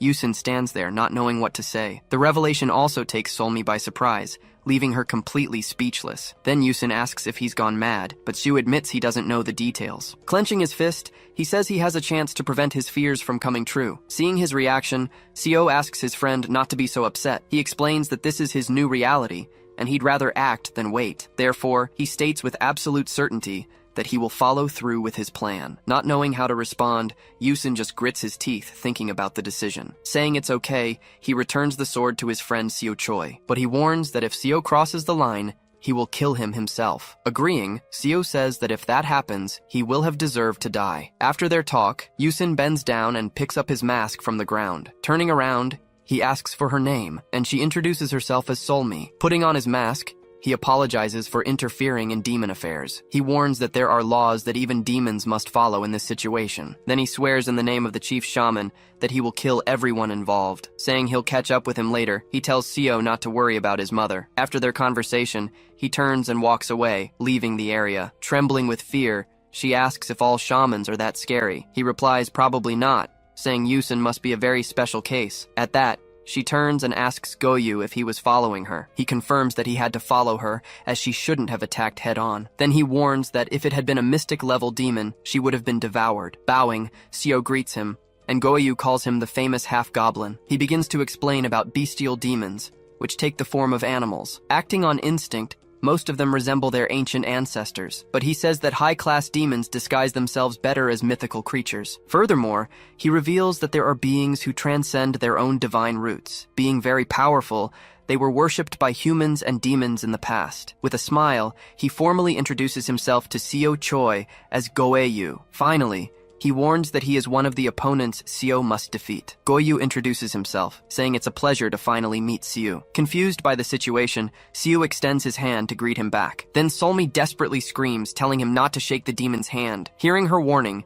Seo turns his face toward his friend. She then yells, asking what he thinks he's doing to Seo. With a smile, Goyu says he doesn't care about any of that. He then grabs Seo's hand, saying he's fun to listen to. Revealing his magic, he warns that he'll use a technique he acquired from him. With his spatial fold, a portal opens and completely envelops them. Trying to stop him, Solmi leaps toward the portal, but it closes. With the change of scenery, they appear on the edge of a lake. Landing in the new location, Seo stumbles, trying to stay on his feet. As Seo recovers, Goeyu comments that he's stronger than he looks. He explains that few demons can handle such a sudden spatial fold and remain on their feet. Without seeming surprised, Seo asks if he's also going to try and eat him. Answering yes, he says he has something to ask before they begin. Asking if he plays any kind of games, he clarifies that he means video games. Seo says he used to play in middle school but stopped in high school. Saying he prefers action RPGs, he mentions he doesn't like online games. Hearing the answer, Goeyu cracks a smile and says that's amazing. A huge explosion erupts exactly where he was standing just seconds before. Managing to dodge in time, he slides across the ground to escape the impact. From the middle of the lake, a huge ice crystal suddenly erupts from the water. Seeing the new threat, he runs toward the forest to take cover. Several other crystals shoot out of the water, flying at high speed toward him. Hitting the ground, the ice projectiles cause an even stronger explosion. From a distance, Goeyu watches everything with a smile, analyzing the outcome of the attack. He comments that Seo is fast, noticing that the demon moved beforehand. Seo realizes he needs to go on the offensive as he can't just keep dodging. Impressed, Goeyu admits that Seo is very good for a mere rookie. Seo's greatest skill at that moment was his incredible ability to learn. Because he had already faced an enemy who lured him in, he had become much more vigilant, his eyes focus, showing he was ready for whatever came next. Then he finds an answer in the lesson he learned earlier that day. Moving forward, he unleashes a blast of energy with all his might. The attack comes from the destroyer's armor, a treasure that releases demonic energy. On impact, a cloud of smoke rises, covering the area. He learned something else from the fight he had earlier in the apartment. Even if the attack works, he shouldn't let his guard down until it's over. From within the smoke, several spheres of energy are launched at him. He realizes he's starting to get the hang of using his energy. A sensation like a lightning strike begins in his stomach. He feels he still has about 60% of his energy left. The last blow consumed 10%, and the smaller ones only 3%. He wonders if running out of energy will leave him exhausted like before. The smoke from the attack dissipates, revealing that Goeyu is fine. He comments that he underestimated Seo, who passed the first phase easily. On the defensive, Seo asks if he's really trying to devour him there. He says he can't sense the same intention he felt before. Admitting he's bad at pretending, Goeyu says he doesn't want to eat him. Goeyu then asks if he knows what a true demon king is. He explains that it's strange to choose a king through a festival of strength. The reason they follow this rule is an indispensable demon tradition. As slaves to their desires, their nature would lead to total chaos. So their ancestors created a safeguard called the Demon King. This would prevent demons from destroying each other until none were left. The Demon King reigns over everyone to ensure their safety. Goeyu reveals that for 10,000 years, the Demon Kings have reigned well, but he warns that this excludes the current Demon King. Goeyu tells him to imagine if their ruler forbade humans from eating meat. Seo replies that the law would be ignored, and Goeyu says that they followed it. Shrugging, he explains the importance of the Demon King and tradition. Looking him in the eyes, he warns that the demon's patience is running out. Seo understands that if the next king makes the same law, they won't accept it. Praising his quick wit, Goeyu says that not everyone will obey the king this time. Even as the strongest, the king couldn't stop a mass rebellion. When that happens, the concept of the Demon King and his authority will fall. Walking, he says he hopes Seo understands what he's talking about. He warns that older demons might try to attack him for his words. Remembering Dayan, he says he understands where Seo got that hope from. In a fighting stance, Seo asks if he wants him to take it all back. With a smile, Goeyu reveals he was thinking of crushing him at first. Then he invites him to join him and help him reign. Seo Choi asks how strong Goeyu is, questioning his confidence in becoming king. Replying, he says he's not the strongest, but he surpasses the other festival representatives. After listening, Seo Choi just nods and takes a step toward him. He then extends his hand to Goeyu as if to seal a deal. Accepting the proposal, he says he just needs a promise to protect his people. Smiling, Goeyu says he knew they'd get along and shakes his hand. Then, Seo warns that he made the right choice, which gives him a clear conscience. Holding on tightly, he begins to unleash his demonic energy against his rival. Noticing the attack, Goeyu says he's the one who's been spouting nonsense the whole time. He continues, saying that Seo attacked him first, disguised as a handshake. Grabbing his clothes, Seo's fighting technique seems much more powerful. For this, he used almost all the demonic energy he had left. This time it wasn't a reflex, but a conscious and intentional move. Using his technique, he spins his body to violently throw Goeyu. Without any hesitation, he moves with great determination and focus on the attack. The impact causes a large explosion in the water, raising a lot of smoke. As a result of the blow, a surge of energy forms throughout the area. Fallen on the ground, Seo Choi tries to catch his breath, clearly exhausted. He then wonders aloud why he's shaking so much. Powerless, he realizes he can't recover because he's used up everything. At that moment, Goeyu appears before him, looking down at him. With a smile, Goeyu says he has talent for using everything he had. He continues, saying that the difference in their basic energy is what saved him. Then he asks if Seo Choi has any last words. Replying no, he says he was already prepared for the consequences. Meanwhile, Goeyu keeps his gaze fixed on the opponent, challenging him. Raising his fist, Seo Choi warns him that he's too early if he wanted to see him beg. Fixing his gaze on his opponent, he looks for an opening to attack. Mockingly, Goyu says he talks a lot for someone who can barely stand. At that, a drop of sweat runs down Seo Choi's face after the taunt. Saying it's alright, Goyu extends a hand toward his opponent. With a smile, Goyu touches Seo Choi's shoulder and says he passed. He then says he knew he wouldn't disappoint, praising his stamina. Laughing at the situation, Goyu explains he was testing him to see if he was worth supporting. Questioning the support, Seo Choi recalls his words, but Goyu confirms everything. He continues, saying they aren't looking forward to the coming night of demons. In a flashback, a younger Goyu says he never liked the chaos of the realm. Comparing it to the human world, he says the place is quieter and more peaceful. He then praises humans for knowing how to enjoy leisure with various useless things. Goyu states they like it more than eating, and it would be a tragedy to lose them. Even understanding the logic,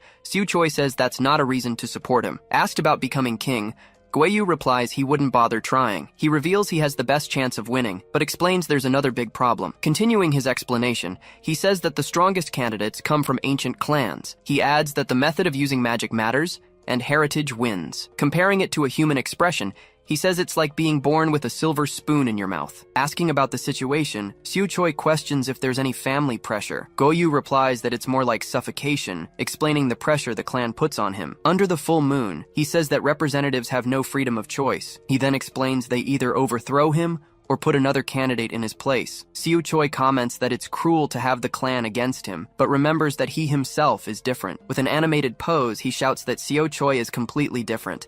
He continues saying Seo Choi has talent and a motive, without the shackles of a clan. Getting closer, Goyu insists that he not only can, but must do this. As a crow flies by, Seo Choi shouts for him to wait a moment. Gesticulating, he says he needs time to think, as everything was so sudden. With a smile, Goyu says he can understand the boy's confusion. Suddenly, Solmi appears and lands a heavy blow on Goyu's head. With an expression of pure rage, she glares at him after the surprise attack. Striking with full force, her paw hits him square in the face. Completely shocked, Seo Choi watches the scene, unable to react to what just happened. From the blow, Goyu is thrown far away, crossing the night sky. He then crashes violently against a tree. Then, with her wings spread, she glares at the spot where the enemy fell. Shouting for her to wait, Seo Choi runs toward the girl, trying to stop her. Without wasting time, she fires a barrage of feathers toward the target. The attack then causes a large explosion in the distant forest. Seeing a feather on the ground, Seo Choi approaches to see the result. She tells him not to worry, as the attack didn't even scratch him. Realizing he fled, Seo Choi asks who that guy who disappeared was. She then explains that wasn't Goyu, but a split personality of his. Beginning her explanation, she tells the legend of the black tortoise and its origin. But, going back to its roots, it all supposedly started with a very ordinary tortoise. Later, the story tells of a genius who managed to isolate pure yin energy. Breaking his limits, he awakened as a divine creature, becoming the first black tortoise. After that, his children inherited his powers, but they need rigorous training to become complete. She then explains that the snake personality he saw is a side effect, but she describes him as selfish, saying he doesn't care about others. Being made of yin energy, the snake is known to be calm and very cold. Completely submissive, the snake is supposed to act as an advisor and a strategist. However, Goeyu's snake can take control of his body whenever it wants. That's why many demons were against him being chosen as the clan's representative. Getting up, he asks if she's ready, saying they really need to go now. He reassures her, saying there won't be any penalty for them because of the delay. She then points to the destroyed balcony, worried about what her mother will think. Telling her not to worry, he completely surprises her with his calm demeanor. Suddenly, Mangtae appears and says everything will be restored by the next day. Trying to defend Seo Choi, she says she misjudged the situation, but is interrupted. He then says he wants to talk with Seo and her, leaving them both confused. Looking aside, Mangtae mentions there's another guest waiting for all of them. Entering the room, Mangtae comments that this is where human beings live. Already inside, Seolhwa says it's not bad, finding the place cozy. Turning in surprise, he asks if she has permission, to which she says no. She then explains that she didn't want to come, but Mangtae dragged her there. Demanding an explanation, Seolhwa glares at him, and he agrees to tell what happened. He begins to explain that, at sunset, 50 kobolds attacked humans. He says they thought the goal was to lure out Siu and Solmi. Approaching, Solmi asks if that wasn't it, but he reveals that Siu was the target. With her arms crossed, Seolhwa comments that this was probably part of a larger plan. With a serious expression, Mangtae reveals that 200 humans disappeared that night in Seoul. He adds that the real number must be at least 500 missing people. Shocked by the news, Solmi says this means at least 5 demons participated. Turning again, he says the crime scene revealed a very troubling truth. Finishing his explanation, He reveals that demons from outside of Korea came there to hunt humans. Realizing the gravity of the situation, she warns that the hunt won't stop until the grand festival. Then Mangtae explains that the qualification test was supposed to be in a month, but the situation is dire. He proposes that the two of them take the test now, but in a different way. With a serious look, Mangtae reveals their mission, to eliminate the demons that have invaded Korea. The scene changes. A new day dawns over the city as the sun rises. Walking down the street, Yusin regrets leaving Seo Choi like that. Worried about his friend, he thinks it'll be his fault if something happens. Just then, Seo Choi shows up, saying that at least he knew the way to school. Wanting to talk, Seo Choi asks for a minute, explaining that things have changed since yesterday. Now in a coffee shop, Yusin shouts, shocked by the story he just heard. Yusin yells at Seo Choi, asking if he's gone completely insane, and everyone in the place gets scared. Telling him to calm down, Seo Choi asks Yusin to lower his voice, assuring him that he's fine. He argues that it's a good deal since he can stay without worrying his mother. Putting a hand on his face, Yusin asks if anyone told him what his class is. Sipping his drink, Seo Choi then lists 5 strange names he heard. Yusin explains that those aren't names, but the 5 classes of demons. He starts by saying the lowest class is the beast, as in animals. Continuing, he says they're dangerous, but only like wild beasts from this world. He finishes by explaining that humans with the right weapons can face them without much trouble. He warns that above that class, it's impossible for normal humans to handle them. About the demon class, he explains they are as strong as 100 men combined. With a worried expression, Seo Choi asks how strong the remaining classes are. Yusin replies that they mean disaster, suspecting the mystic class is 10 times worse. He adds that they could turn an entire city into a hell overnight. As for the divine and spirit classes, he warns it's better not to even run into them. Asking him to stay away from the hunt, he offers his house as a safe hideout. He says the invaders are at least mystic class. Seo Choi then asks what class he thinks yesterday's snake was. Yusin answers that he was a demon at best, far from being a mystic. He explains that if it had controlled its power, they wouldn't be here talking right now. Besides, he points out that Seo was almost devoured by someone considered so weak. Then he points out that Seo's class is also demon, just a weaker one. Yelling, he tells his friend to get a grip and stay out of things that are none of his business. Crossing his arms, Seo Choi asks him to repeat that, saying he couldn't hear him. With a smile, Seo Choi says he feels like he can win if they fight again. He admits he would have died before, but insists that now he's very different. Explaining further, he says he knows how to fight and use his energy now. Getting up from his chair, he apologizes for making his friend late for school, but Yusin decides to skip class to teach him a lesson, telling him to follow. The scene changes. They arrive at the Olympic Gymnastics Arena, built in 1986. Built for the Olympics, the arena is now a famous concert venue. Arriving in the basement, Seo Choi is surprised by what he finds there. Inside a training center, he asks if all of this belongs to his family. Yusin says no, explaining it was the government, which leaves Seo Choi shocked. He begins to explain that the country's leaders have always had shamans in their service. Correcting himself, he suggests that the shamans might have created the nation itself. Then he says that royalty created an agency to train shamans a long time ago. Tossing his blazer aside, he confirms that the government knows all about demons. Loosening his tie, he says it's a secret that few people take seriously. Already in a fighting stance, Seo Choi tells him to come at him when he's ready. Yusin says there are no rules and promises not to interfere anymore. Seo Choi then asks why he isn't using a weapon like yesterday. He replies that he isn't, and that's the only reason this fight is even possible. Without his shamanic tools, he explains, his powers are usually cut in half, but he guarantees he can defeat a demon-class demon even without a weapon. Walking, he warns that if Seo beats him, he'll be stronger than a demon. Then Yusin asks what he's waiting for, telling him to attack already. With his hand trembling slightly, he prepares for the first move of the fight. Seeing his opponent get ready, Yusin stares him down with a very serious expression. Seo Choi lunges forward, throwing a direct punch at Yusin, but Yusin manages to grab his arm, stopping the attack with ease. He then counterattacks with an open-hand strike straight to Seo's chest. Immediately after, he lands a series of quick punches to his friend's body. Finishing the combo, he lands one last powerful blow right in Seo's face. Planting his foot firmly on the ground, he unleashes a powerful kick, sending Seo Choi flying across the room. The force of the kick creates a huge explosion of energy that engulfs the area. Standing still, he observes the result, realizing any question would be pointless right now. On the destroyed floor, Seo Choi's blood begins to drip slowly. Even with his face bleeding, he tells Yusin that he's really strong. Wiping away the blood, he comments that his friend looked like he was straight out of a comic book. Looking at his own hand, Yusin realizes he took more damage than his opponent. He then notices that his fist would have been crushed if he hadn't used his energy. Realizing his friend could take it, he decides not to hold back anymore. Just then, Yusin understands that his friend was far more dangerous than he had imagined. Charging forward, Seo Choi makes the first move, leaping towards his friend. He tries to land a punch, but Yusin easily dodges the blow. Dodging the attack, Yusin notices that he's faster, but with the same pattern. Suddenly, Seo Choi grabs Yusin's wrist, taking him by surprise. Trying to break free, Yusin quickly spins his body to counterattack his opponent. Seizing the opening, he lands a full-force knee strike right in Seo's face. The impact violently throws Seo's head to the side. Using the momentum from the blow, Seo grabs his arm and throws him overhead. As he does this, he looks up while using his energy-gathering technique. Still in the air, Yusin prepares for the fall using his desired descent technique. With his hands, he manages to break the technique that held him during the throw. Landing on the ground, he causes an explosion that kicks up dust everywhere. Emerging from the smoke, he lands on his feet, recovering from the attack he just endured. In disbelief, he asks his friend if that is what he thinks it is. Holding the energy,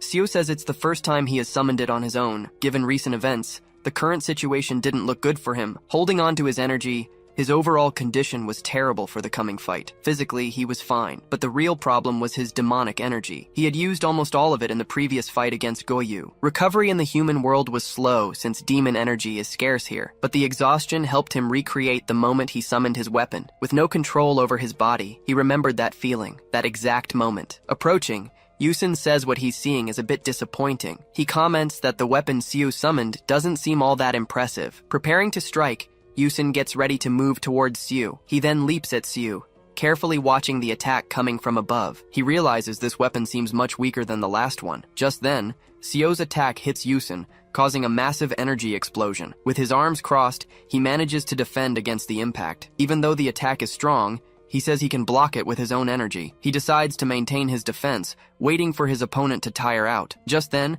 the energy he summoned starts to crack the ceiling. Wielding a kind of whip, Seo Choi says the plan is actually working. Confused, Yusin asks what he's doing. With a smile, Seo says he couldn't block his punches forever. Gripping the weapon tightly, he prepares to attack, even with reduced power. The weapon's power and size weren't even half of what they were last time, but he can use the weapon's ability to change its form. He then announces his attack, moving quickly with his weapon. Bracing for the blow, Yusin faces the incoming attack. Seo transforms the weapon into a sphere and hurls it at his opponent, and Yusin completely blocks the attack. His face tense, he pushes back against the attack's power. The impact drags him backward, kicking up a huge wave of energy. After the attack, Seo Choi quickly moves into his next combat action. He then leaps back, creating distance from his opponent's next move. Just then, Seo's attack hits the ground, causing a massive explosion. Surprised, Yusin realizes the attack's power doubled just from that change. Spinning the weapon, Seo gets ready as Yusin yells at him to stop the tricks. Agreeing, he says this is a test to see if he can face demons. Unable to respond, Yusin realizes everything he said is true. With a smirk, Seo Choi says that if he doesn't like it, admitting his mistake is also an option. Provoked, Yusin says it's not his fault for not fighting as expected. Looking up, he asks if this is how Seo Choi wants to continue. Yusin then warns that he's going to stop holding back, but Seo just scoffs. Another attack hits the ground, creating a new explosion that shatters the floor. Swinging the weapon, he launches a series of attacks in different directions. Multiple strikes hit the arena, creating a barrage of explosions everywhere. As the speed increases, he notices it's getting harder and harder to dodge. He then realizes that Seo is adapting to his pace very quickly. With a steady hand, Seo prepares a new type of attack against his opponent. He then wonders if it's just another new trick. With no time to react, Yusin shields himself, but is thrown against the wall. The impact of the attack causes a huge explosion that engulfs the area. Shouting, Seo asks if Yusin is okay, saying he dodged at the last second. Meanwhile, the energy weapon whizzes through the air at high speed. Caught, Yusin recites an incantation, calling for a benevolent spirit from the other world. He then commands the spirit to obey, using the captured energy. Drawing the energy like a bow, he prepares to fire the spirit arrow. Fired with force, the arrow shoots across the arena toward his opponent. Seeing the attack approach, Seo despairs. Just then, the power holding Seo is severed by the arrow. Seeing his weapon dissolve, he moves back to reposition himself. Without wasting time, he creates another energy weapon to continue the attack. His face turned away. Yusin prepares for Seo's next move. Jumping to the side, he dodges the new energy sphere that was thrown. Summoning a spirit, He prepares to fight even without his shamanic tools. Because of this, he can't use most of his spells right now. Landing on the ground, Seo once again grips his energy weapon for combat. With difficulty, he tries to control the power he summoned to his hand. Combining the energies, he finally creates a powerful spirit sword for the fight. Preparing the strike, Seo lunges forward with his makeshift weapon to attack Yusin. The two weapons then collide, creating a massive explosion of energy. On impact, the sword cuts through Seo's weapon, shattering it. But before the final blow,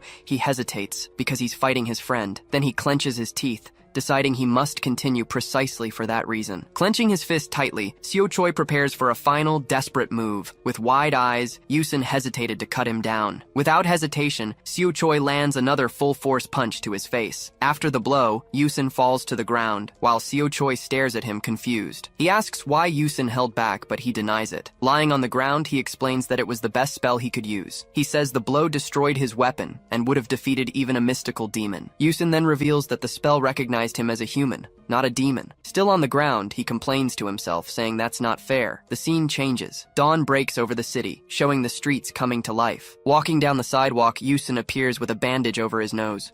Noticing Seo's restlessness, he tells him to just spit out what's bothering him. So Seo Choi asks if his nose hurts and if it will leave a scar. He explains that he heals quickly and that Seo held back on the punch. He adds that his nose would have been broken if his friend hadn't pulled his punch. Sighing, he says that Seo has proven himself and can do as he pleases. But when he thanks him, Seo is told it's just the deal they made. Right after, Yusin tells him to take an item he brought. Holding the item, Seo notices they look like small, colorful, hanging gourd bottles. Yusin then explains it's better to think of them as bombs he can use. He instructs him to just hold it and give a command, or throw it on the ground. Thanking him, he asks if Yusin will be okay, since he gave him 3 of them. Seo then comments that they must not be easy to make with so much energy. At this, Yusin asks how he knows, wondering if he's seen something similar. Holding the gourds, Seo says he can feel the energy inside them. He explains that the energy he felt in the fight is the same as the energy inside the bottles. As a family tool, the tri-colored gourds accumulate shamanic energy inside them. After painting the gourd,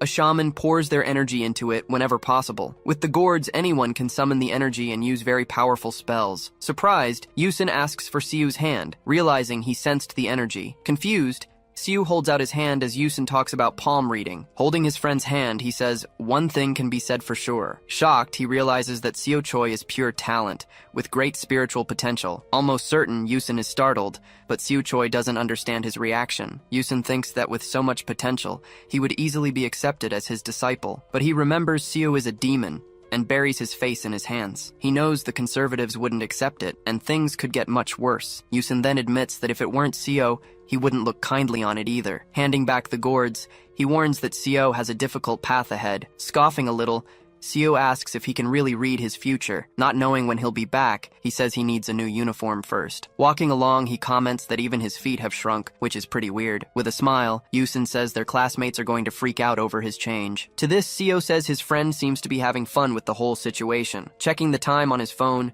Yusin says he was just starting to get hungry, so he asks him to get something to eat, but Seo suggests they go to his house. Excited, he asks for the same bacon fried rice Yusin made before. Yusin then explains he has a guest at home who is still sleeping. Besides, he mentions he needs to be somewhere right after lunch. Understanding the situation, Seo nods and accepts what he heard. Sighing, Yusin tells him not to worry, reminding him of the deal they made. At this, Seo suggests they save lunch for another day. Glancing sideways, Yusin advises him to keep his head up and be confident. Saying their goodbyes, the two friends go their separate ways after the conversation. Arriving in the neighborhood, he looks at his phone and wonders if he's in the right place. He then stops in front of a large metal door with a sign. As he tries to read the sign, he hears the door creak open. Just then, a man appears at the door, staring at the newly arrived Seo Choi. Sensing the energy, he understands that man is a very powerful demon. Without a word, the man walks past him and continues down the street. Then a woman asks if this is his first time at this mysterious place. Introducing herself, she says her name is Hongrion, and she is the vice chief of the house. Bowing, he introduces himself and says he was sent by Judge Mangtae. Confirming she already knew, she invites him to come in and follow her. Following her down the dark hallway, he senses a dark cloud over the place. Walking through the darkness, his foot steps into a pool of shadow on the floor. Turning his head, he is completely surprised by the new scene that appears. Leaving the hallway, he finds himself in a huge, brightly lit palace. Once inside, someone starts pouring tea into 2 cups. Seated, he thanks her for the tea and observes the place carefully. He then asks if they aren't in Seoul, finding the air quite refreshing. She confirms, explaining that the house is a place separate from the human world. Looking outside, he discovers the house helps demons adjust. Surprised, he remembers Mangte said the trip would help him a lot. Suddenly, two scrolls appear in midair, materializing in front of them. At the counter, he asks if he can use the demon coins he received. She explains that most people exchange the coins for human world money. With a smile, she reveals that one demon coin is worth 3 million won. She adds that the commission is already included in the exchange value. Doing the math, he is shocked by the amount of money he can have. Getting up, she offers to show him some of the items he can buy. She then asks a man to show the demon pills to Seo. Opening a chest, the man reveals several differently colored pills inside. She explains that the pills speed up a demon's energy recovery. She continues, saying that recovery is already slow in the demon realm. Using herbs and a secret method, they created pills that restore energy. Excited, he asks if there's a difference in effect between the pill colors. She explains that the colors represent the rank, from silver to black. Advising him to take the black one, she says the recovery is much faster. He then asks for the black pill, and she says the effect will come soon. Sitting down, she says that the crystal size and absorption are the most important things. The crystal size grows as a demon eats others or simply ages, but absorption is influenced by talent and is difficult to train and improve. She then thinks that a half-demon would take days to digest the black pill. Holding the pill, he swallows it, while she says she didn't lie about the effect. Swallowing the pill, he has no idea it could fill his crystal 4 times over. In that same instant, a bright light engulfs his entire body. With the release of energy, an explosion occurs in the middle of the luxurious palace. But in the end, the released energy was only about the size of the crystal. Shocked on the floor, she screams that what just happened is impossible. In seconds, he absorbed far more energy than his crystal could handle. Even sweating, he says he already knew, this being his 3rd day as a demon. Because of the pill, he felt an energy beyond his full capacity. A few minutes earlier, in the annex of House Yanghoi, the scene was quite peaceful. Holding a bottle, an associate asks the guest if he enjoyed the drink. Smiling, Dong-woo explains that the wine was prepared especially for his visit. The young master replies that it's not bad, but complains that a man is serving him. He then asks where Hongrion is, questioning if this was some kind of disrespect. Nervously, Dong-woo asks him to be calm, saying she must have been delayed by something. It's then revealed that she is attending to a special guest of Judge Mangte. Asking who it could be, the young master hears that it is a half-goblin. Scoffing at the idea, he doesn't understand why Mangte insists on that bloodline. He refuses to call the boy a demon, questioning his presence there. Seeing the others silence,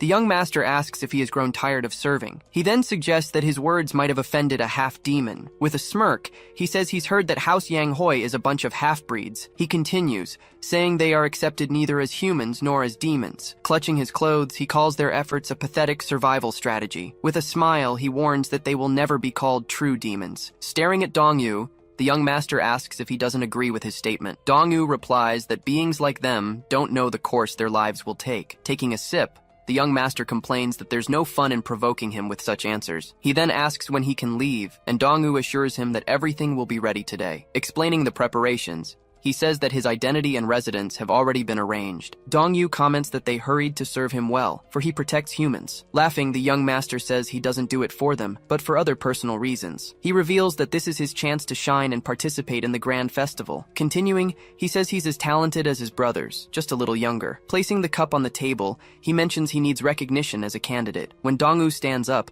the young master stops him, saying he has an important role for her. At that, he reveals he wants Hongrian serving under his command in the human world. He clarifies that he wants no distractions, only to focus on hunting the invading demons. Finally, the young master warns them not to make him repeat himself, as they are just merchants. About to give a message, Dong-woo tells them to let Hongrian know something. But suddenly, a huge explosion occurs nearby, interrupting their conversation. Completely startled, the two turn toward the unexpected noise. Through the window, they see that the roof of the house next door is shaking. Not understanding at all, the young master asks what the hell that was they just felt. Changing scenes, it is explained that energy flows through everything like water, so life would be like a puddle where this same water comes and goes. This fundamental law would apply to all species, whether demon or human. No one could carry more water than their own capacity. That is an obvious truth. Back to the scene. Seo Choi approaches the woman and apologizes for the explosion. Lying on the ground, she says the pill is incredible, but wonders why. He replies that he feels great, as if he could do anything now. Still dazed,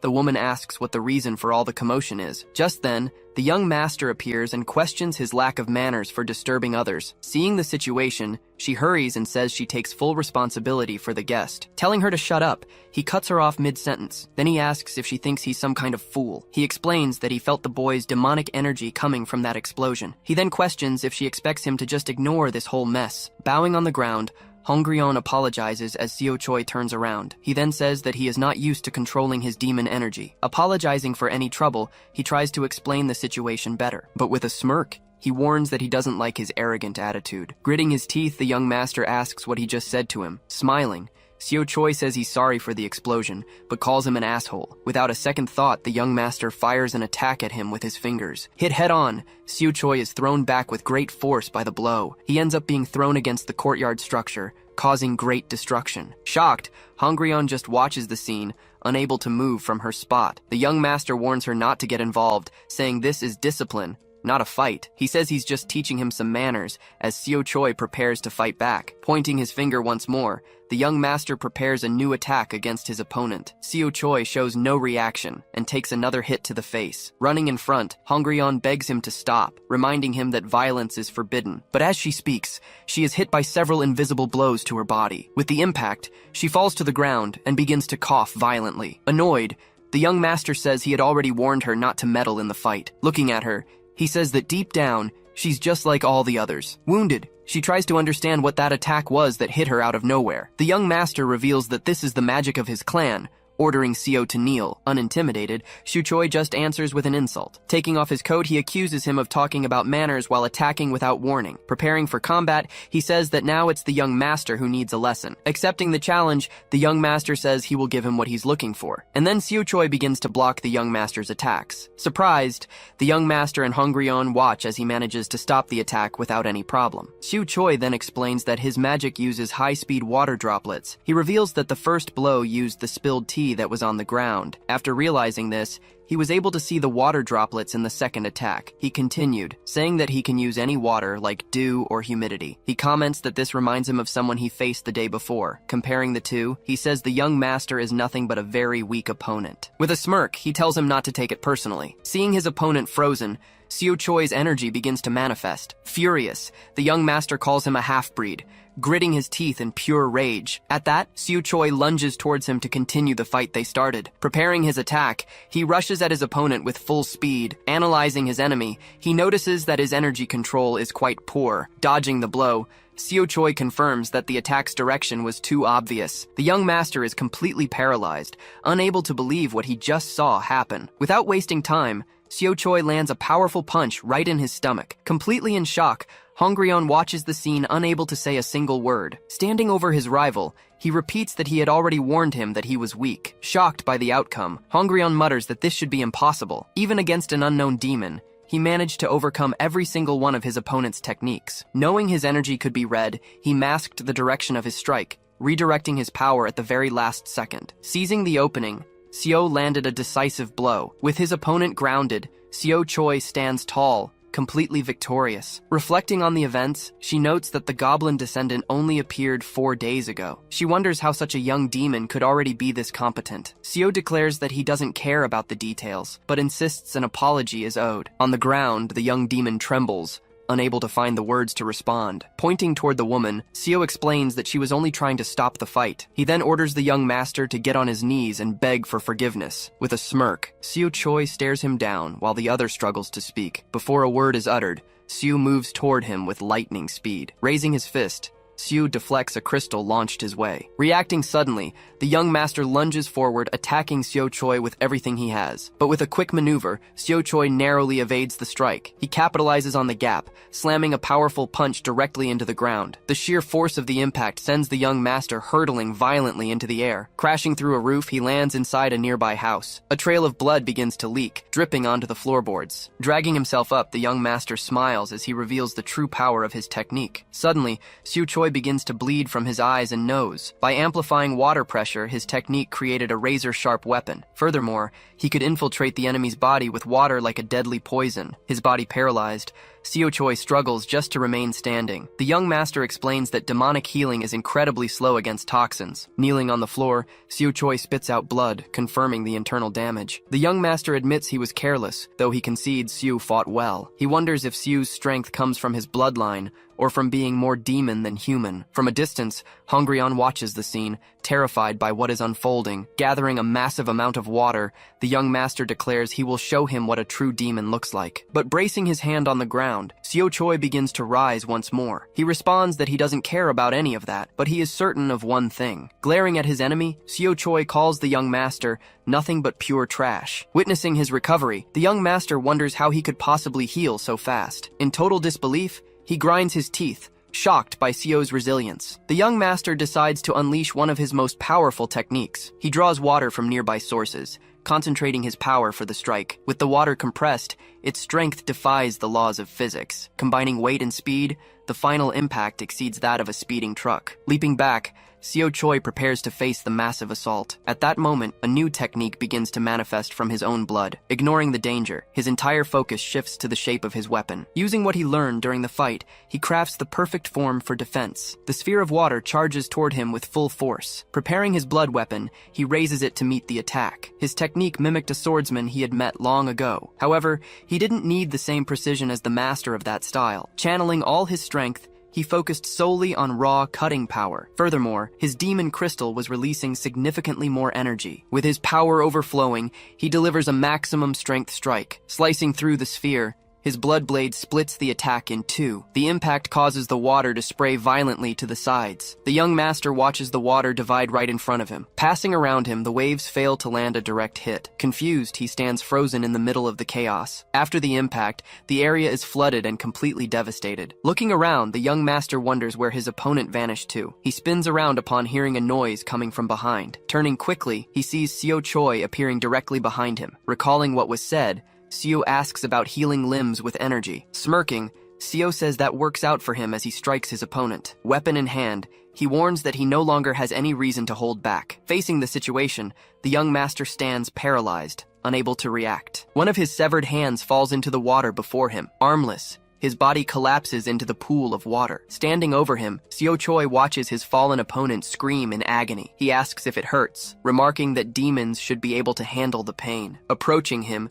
Seo Choi stares him down while he lies on the ground. Without hesitation, he lands a heavy kick right in the young master's chest. The blow sends the young master flying into a house. Grounded and armless, he begins to tremble for a different reason. The scene shifts to a statue representing the divine clan he belongs to. As the youngest in the family, he was pampered throughout his childhood. Looming over him, Seo Choi asks if he is finally ready to apologize. With his hand outstretched, the young master seems to reach for something in front of him. He screams that he's sorry, but it's not to Seo that he apologizes. Pointing to himself, Seo says the debt to him has already been paid. He then clarifies that the apology must be directed to the woman. Seo orders him to bow and offer her a sincere plea for forgiveness. With a stern look, he asks if the opponent still hasn't learned his lesson. He warns that he is ready for another round if the other persists. Left with no choice, the young master walks toward the woman to apologize. Watching him approach, she remains stunned by the entire situation. Finally bowing, the young master apologizes for his behavior during the fight. The scene changes as someone shouts outside an apartment building. Inside a room,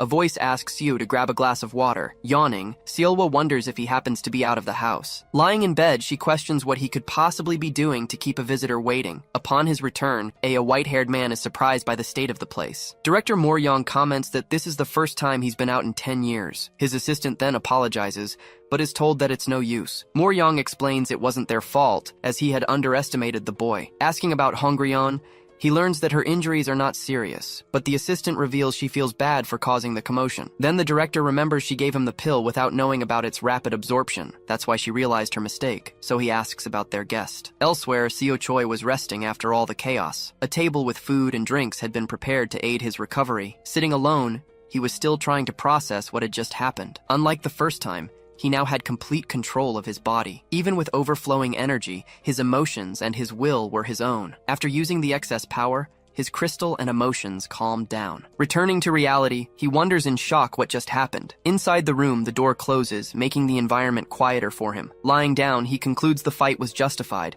as the man was very violent. To stop the magic, he had to cut off his opponent's arms and would do it again, but he also remembers the feeling of pleasure he got from doing it. Just then, a knock on the door interrupts him, and someone asks if they can enter the room. Looking toward the voice, he gets up and says yes, they can come in. Hongryun then enters the room and slowly walks toward the table. Worried, Seo Choi asks if she's okay and how her injuries are. She replies that she's fine, thanking him and saying they were just minor cuts. He insists she shouldn't ignore her injuries, as he saw her spit blood earlier. Bowing, she asks for forgiveness, saying she wasn't in her right mind. He gestures and says it was his fault, since he even blew up a roof. She takes responsibility, explaining she shouldn't have recommended the black pill. Then she reveals that a silver or gold pill would have been enough. Shocked, he asks if she tried to trick him because it was the most expensive pill. She then reveals she is a half-demon, born to a human father and a demon mother. According to her explanation, unions between the two races have been quite common since ancient times. Inheriting traits from both, they are considered neither truly human nor truly demon. She explains that, like them, she can feel energy but cannot store it in her crystal. Because of this, she lives with a thirst that cannot be quenched by the surrounding energy. Even when taking demon pills, the effect on them is almost completely null. Confessing her reason, she says she felt very envious of him because of this. She calls him a miracle, because even with human blood, he is an exceptional demon. Unable to accept that he had what she wanted, she deceived him out of pure envy. Bowing, she apologizes for deceiving a customer, committing a grave sin. Just then, a voice says her way of apologizing is completely wrong. Explaining the situation, Moryong says that asking for punishment is just shifting the responsibility to someone else. Startled by the voice, they both turn toward the man who has just arrived. He then introduces himself as Moryong and apologizes for what happened during the day. Asking her to leave them alone, he says he will take care of the guest now. He accepts her apology, telling her not to worry about it. Then he takes the opportunity to ask for a refund for the black pill. Standing up, Director Moryong bows as a sign of respect to the young man. As she leaves, she thanks him for generously accepting her apology. Seeing the situation, he says he doesn't think she did anything that bad. Turning to the director, he says he would like to request arbitration. At this, Moryong explains that the man from the fight was the clan's youngest son. Eating a cookie, he comments that the young man was nothing like he imagined, but the director warns that the young master will not report the facts objectively. Therefore, he proposes a meeting to explain everything before the situation gets worse. Understanding the proposal, Seo Choi thanks him, but decides to refuse the offer of help. He then states they don't need to get involved to solve this for him. If the clan comes after him, he will tell the whole truth himself. He would tell them that Yuseom reacted violently when a simple apology would have sufficed, and because of that, he only did what was necessary at the time. He says they don't need to apologize, as he prefers to fight alone. Then the director warns that his brothers are much stronger and more dangerous. Acknowledging his lack of experience, he recalls having faced stronger demons before. Revealing his goal, he says he'll have to fight anyway to become the Demon King. Surprised, the director comments that this isn't something one should say lightly. He knows he could die, but says he is fully prepared for the consequences. The director realizes the young man is being very serious about this matter. Eating again, he comments that the idea of demons like that scares him. At this, the director asks if he wants to prevent it, and Seo agrees it sounds ridiculous. With a serious look, the director admits the young man has genuinely piqued his interest. Searching for something in his clothes, he continues to observe the young man before him. He then places an object on the table, making Seo Choi curious about it. Explaining the object, he says it's a gift as an apology. Moryong then reveals that, even though it's early, he wishes to invest in the boy's future. The scene changes. Night is already falling outside the building. Arriving home, he comments that it's been a long day and it's almost time for dinner. A voice then asks why he took so long, and he immediately starts to apologize. Just then, Seolwa appears in the room, finishing the sentence he was about to say. She tells him not to worry about being late, as she just received some information. Curious, he asks what the information is, and tries to greet the bird on her shoulder. Suddenly, the bird flies up and slaps him right in the face with its wing. She asks how he can be so slow, explaining that the bird isn't Solmi. As the bird flies away, she warns him it's better not to say that near her. Seolwa explains that Solmi doesn't like not having white feathers, even though it's typical for her species. With a hand on his face, he listens as she says the bird was a messenger from Solmi. The information shows that last month's disappearances are concentrated in a few areas of the city. He then concludes they are hunting grounds and decides they will raid one of them tonight. Before they leave, she warns him that he needs to prepare for something else first. But when he agrees to get ready, she lands a hard punch on his face. Afterward, she explains she didn't expect a perfect host, since she showed up unannounced, but she complains that the sweatshirt he lent her stinks of sweat. Ignoring his apology, she orders them to go buy clothes for her right now. Arriving in the city, Seolhwa asks if this is the best department store. He says it isn't, but she's impressed by the construction, built without demonic magic. Since it was his first time shopping, Seo Choi seemed quite nervous about the whole thing. He had always been interested in fashion, even saving up money to buy his own clothes. But something always stopped him from going through with a purchase. In the past, he'd tell himself he'd buy something after losing weight. Now determined, he says he's going to make the most of this moment he's dreamed of for so long. Very excited, he tells her she can try on anything she wants, because it's on him. Inside the store, he finally braces himself for his first shopping experience. Because of his lack of experience, he had no idea what to expect. Grabbing a price tag, he's shocked to see the item's extremely high price. Just then, a saleswoman compliments him, saying his girlfriend is very lucky. Seolhwa then starts walking through the store without a single worry about the prices. Watching the scene, the store employee is surprised by his attitude. Coming out of the fitting room, the saleswoman praises how good the new outfit looks on her. Wearing the new clothes, she asks for his opinion on her look. Stuttering a little, he replies that she looks great in the new outfit. When he sees the purchase notification, he's shocked by the massive total. Despite his shock, he sighs and says they're heading to the next store. She questions if they're done, explaining she needs more than just one outfit. Seeing his reaction, she touches his forehead and tells him to come closer. Next, she asks him to hold out both his hands towards her. Then, she takes his hands, while he still has no idea what's going on. Just then, several demon coins suddenly appear in the palms of his hands. She asks if 10 demon coins are enough for their shopping. As he stares at the coins, he hears her say to let her know if it isn't enough, and to keep the change as payment. Turning to go, she calls him to continue shopping in the store. They then continue walking through the store, looking for a few more new outfits. Now, in another outfit, she asks how she looks, and he replies that she's beautiful. Trying on yet another outfit, she asks what he thought of that new combination. Even though he says it looks great, she claims the outfit doesn't suit her. Lying on the floor, he asks why, and she says he annoyed her. Carrying the bags, he mentions that he's surprised by one specific thing. He explains that she knows a lot about fashion, even though it's her first time here. Without hesitation, she reveals that all her knowledge comes from Solmi. Thinking she would like it, Solmi made her read various fashion magazines. At this, he realizes she must have read them all and starts to speak. Accidentally, he bumps into a man passing by in the store. Startled by the situation, he turns and apologizes for bumping into him. Simply telling his girlfriend to watch out, the man walks away without looking back. Seeing that, she comments that it seems all humans are wimps. Then, she explains that the man was the one who bumped into them, and barely apologized. She says he should have made the man pay for his disrespectful attitude. He tries to argue it wasn't necessary, but she insists that it was. She warns him that being a wimpy demon will make him easy prey. Being seen that way, he'll never be perceived as someone truly strong. Then, she states that he let the Heyday clan walk all over him. Explaining how she knows, she says she smelled their scent on him from a mile away. She then deduces that he must have fought the youngest son. Denying she knows him, she reveals that she has fought his older sister before. In a flashback, she recounts that the sister started the fight out of rivalry. He then asks if she fought back, and she replies that the question is whether she won. That day, she crushed her, warning her to never look her in the face again. After that, she never saw her again, but she hears rumors about revenge. Pointing at him, she insists that he needs to crush all his opponents. She explains that using violence the right way prevents more violence in the future. Bowing, he agrees with her advice and calls her ma'am. Then she tells him to get ready to annihilate the ones right there in the store. Down in the lobby, several men in suits were already waiting for them. Running down the hall, the young man warns that they can't be late under any circumstances. Just then, he is violently pulled back by a completely unknown force. Feeling the pull, the girl spins around immediately to see what happened. Looking back, she can no longer find her companion anywhere. Confused by the situation, she asks in surprise what just happened. Searching for him, she tells him to stop playing around and show himself. Nearby, a mysterious figure walks slowly toward its new victim. The demon finishes devouring the young man it just captured. Sitting in a cafe, she complains that he tasted bad, and she should have taken the girl instead. She then takes a sip of her drink, observing the movement around her. Passing by, a little boy suddenly looks in the woman's direction. Seeing the child staring at her, the demon just gives a very frightening smile. Sensing the danger,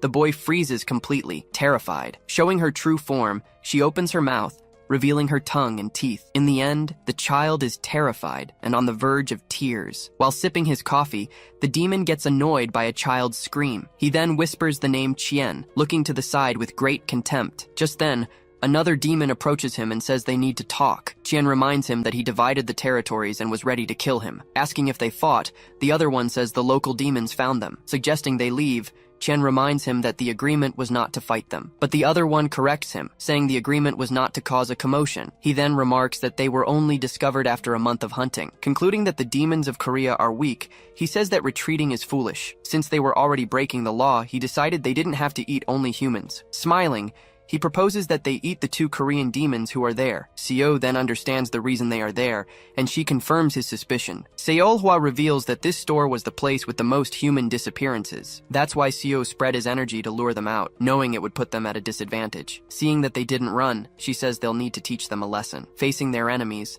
they state that the city is their hunting ground. The reason for the large crowd was the department store's prime location. Besides being a major shopping center, 3 subway lines intersected there. Nearby, there was also a bus terminal connecting to the countryside. Because of these 3 factors, the area had become a bustling hub in Seoul. This made it the perfect place for people to disappear without anyone noticing. Even with no blind spots, it was impossible to prevent someone from vanishing. In a crowd this big, most people wouldn't even notice if someone went missing. Seolhwa then says that, based on the energy, she can sense 4 demons in the area. She deduces they've divided their territory among the store, the terminal, and the subway. Worried, he suggests they inform the judge since they're outnumbered. She replies that it would be a good idea, but they're being provoked. That's because the enemies know they're here and won't back down from a fight. Even though it's a loss for them, Seolhwa states they must capture them no matter what. Unlike the demons, they have to obey the law and can't harm humans. So she concludes the fight will happen here, as a test from the judge. Looking at his phone, Seo Choi says they can't go into the subway because there are too many people. With a smile, she replies that it doesn't matter,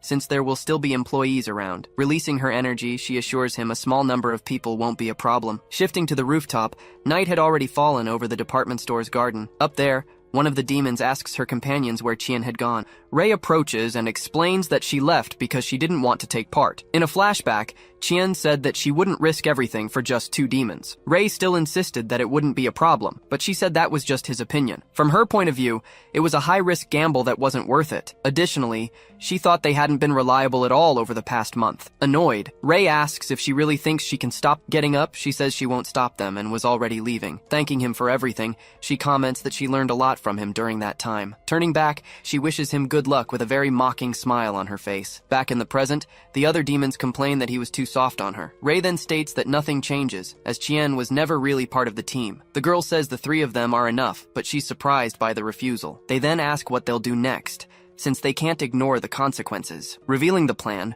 Rei says there's a hiding spot for them to continue the hunt here. He confirms they will keep eating humans and eliminate the local demons chasing them. Surrounded by humans, he explains that their enemies can't attack with full force. The girl then warns that their plan can only last for a limited time. Until they return, he says they'll eat as much as they can to reach the spirit level. Calling his sisters, he asks them to remember the humiliation their family went through. He guarantees that if they return home, no one will be able to look down on them anymore. With their new powers, he says they will rule the demons of Jongyuan. Correcting himself, he claims they could be the next demon king of this generation. Down below, Seolhwa smiles confidently, preparing for what's to come. Suddenly, the 3 siblings sense a presence and go on high alert. Then, a powerful energy covers the entire building, completely surprising the 3 of them. Using her energy, Seolhwa's voice echoes throughout the building. Ordering them to go home, she controls the humans who are in the store. At her command, all the employees stop what they're doing and leave. Her violet whisper technique suggests commands to her targets using energy. The ability's effect depends on the target's energy and proximity. Noticing that only 3 humans left, Rei asks about the other employee. On the rooftop,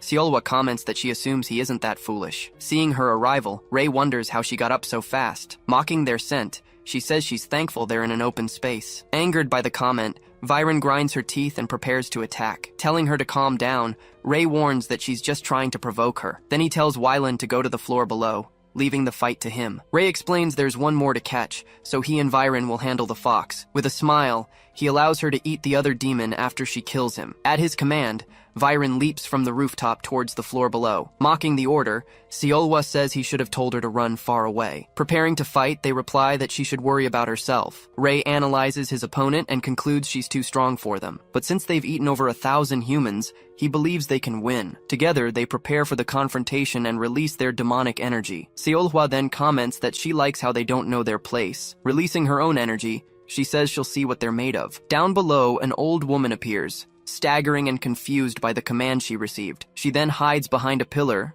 still a bit lost in the situation. Just then, Seo Choi approaches her and catches her before she falls. Surprised, the woman asks what happened, and he asks if she's okay. He explains that a gas pipe leaked and the store is closing early. Thanking him for his help, she asks if he's seen a small child nearby. Seo then points to the floor below and says her grandson is there. Watching the woman go down, he breathes a sigh of relief for having helped her. Seolwa explains that hypnosis doesn't work well on humans with resistance to demons. So, she asks Seo Choi to look for any humans who might need an escort. Looking around, he counts 7 people and decides to search a little longer. Walking down the hallway, he senses a faint energy coming from nearby. As he gets closer, a voice calls out to him, and he turns around, surprised. Wylan then suggests they pretend this meeting never happened. She reveals she came to eat him, but he doesn't look very nutritious. With a smile, Wylan says the most important thing is that he's her type. Backing away, he explains he's not interested in being the demon king. The girl says they can forget everything and just get along as friends. Not wanting to eat him,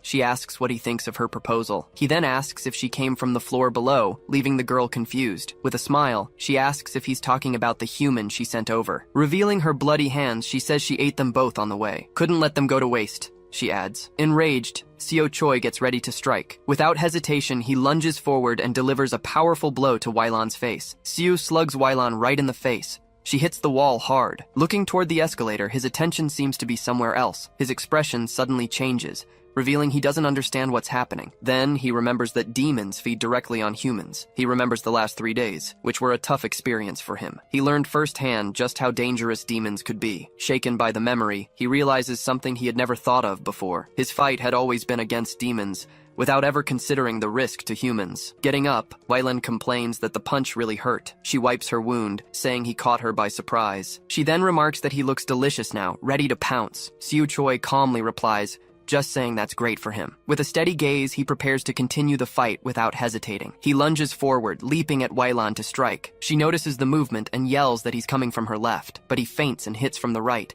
catching her completely by surprise. With a smile, he says he prefers to be called delicious rather than handsome. He follows up with a relentless barrage of direct hits. Knocked backward, she touches the ground to steady herself. The force of the attack throws her far across the mall floor. She crashes hard against one of the brick pillars. Standing there, Seo Choi takes a deep breath, observing the destruction he caused. On the other side, Wylan laughs a little as he tries to catch his breath. Sitting on the floor, she says she looks ridiculous after showing off so much. Suddenly, she notices something strange and stops talking for a moment. Looking at Seo Choi, she asks what's appearing. Impressed, she says she's never seen anything like it and asks if it's his magic. Raising his hand, he confirms that it is, showing the weapon that has formed. He attacks with the whip, launching it at his opponent. His weapon shoots across the hall at impressive speed, almost reaching her. The attack hits its mark, causing a massive impact. Surprised, she can only lament what just happened. But Wylan grabs the whip, saying she hoped he wouldn't see this. She pulls on the whip, grabbing Seo Choi's weapon. He admits she's incredibly strong. The weapon begins to unravel, being slowly pulled from his hand. Taking a step back, he realizes that this is her true form. With a startled look, he sees something coming his way. He raises his arms to defend against Wylan's attack. Wylan lunges forward, rushing at Seo with incredible speed. Wylan's right arm begins to transform, gaining a new, stronger form. She throws a punch, but Seo manages to block her arm. Seo attacks Wylan again, putting his whole body into the strike. After blocking the blow, he plants his feet firmly on the ground. With an explosion, she's thrown hard against the wall. Panting, she says she would have run away if she had known Seo would see her like that. Then Wylan explains that this is her magic, an appearance she finds hideous. Seo Choi disagrees with her, but she cuts him off, saying she already knows. She continues, saying she smells like a rotting corpse, something she discovered recently. She then reveals that her species, the Brain Eaters, needs to eat human flesh to absorb power. Because they weren't strong, they were nearly wiped out after a law was created. According to her, forbidding them from eating humans was like forbidding someone from drinking water. Centuries ago, many of her kind starved to death, trying to hide. Telling the truth, she says her parents were killed by other demons. Finally, she says she only feels sad when she sees her siblings' sadness. She reveals that the 3 of them lived in the shadows of the human world without parents. Living in the sewers, they didn't even have a human form to hide in. With a smile, she asks if he can imagine how things are now. Happily, she says she can be beautiful now and doesn't have to struggle anymore. She also says that eating humans is no big deal since they've always done it. Scared, Seo Choi says he doesn't want to give up his life because of this. Wylan suggests they pretend nothing happened, as she doesn't want to kill him, but he replies that he is not a demon, and wants the law to last. Then he tells her to stop trying to win his sympathy and come fight. Understanding the situation, she prepares to attack again, without further hesitation. Regretting his decision, she rushes towards Seo Choi at high speed. He tries to block the blow, but her strength completely overwhelms him. Realizing her strength, he understands he can't fight her head-on like this. Despite his rapid growth, Seo Choi was at a huge disadvantage now. The demon he was facing had a growth rate that far surpassed his own. Trying to defend himself, he is thrown back by the force of her attack. With the impact, the explosion at the mall could be seen from a distance. She apologizes for not being used to her power. Weilan says she'll get the hang of it and finish him off for good. For demons, human flesh acts as an elixir to increase their power. Weilan has been eating humans for the past month, resulting in an absurd power growth. Catching his breath, Seo Choi tells her to use her demon magic again. She replies that his last attack was his strongest and his best chance. Agreeing with a maybe, he concentrates his energy in his hand,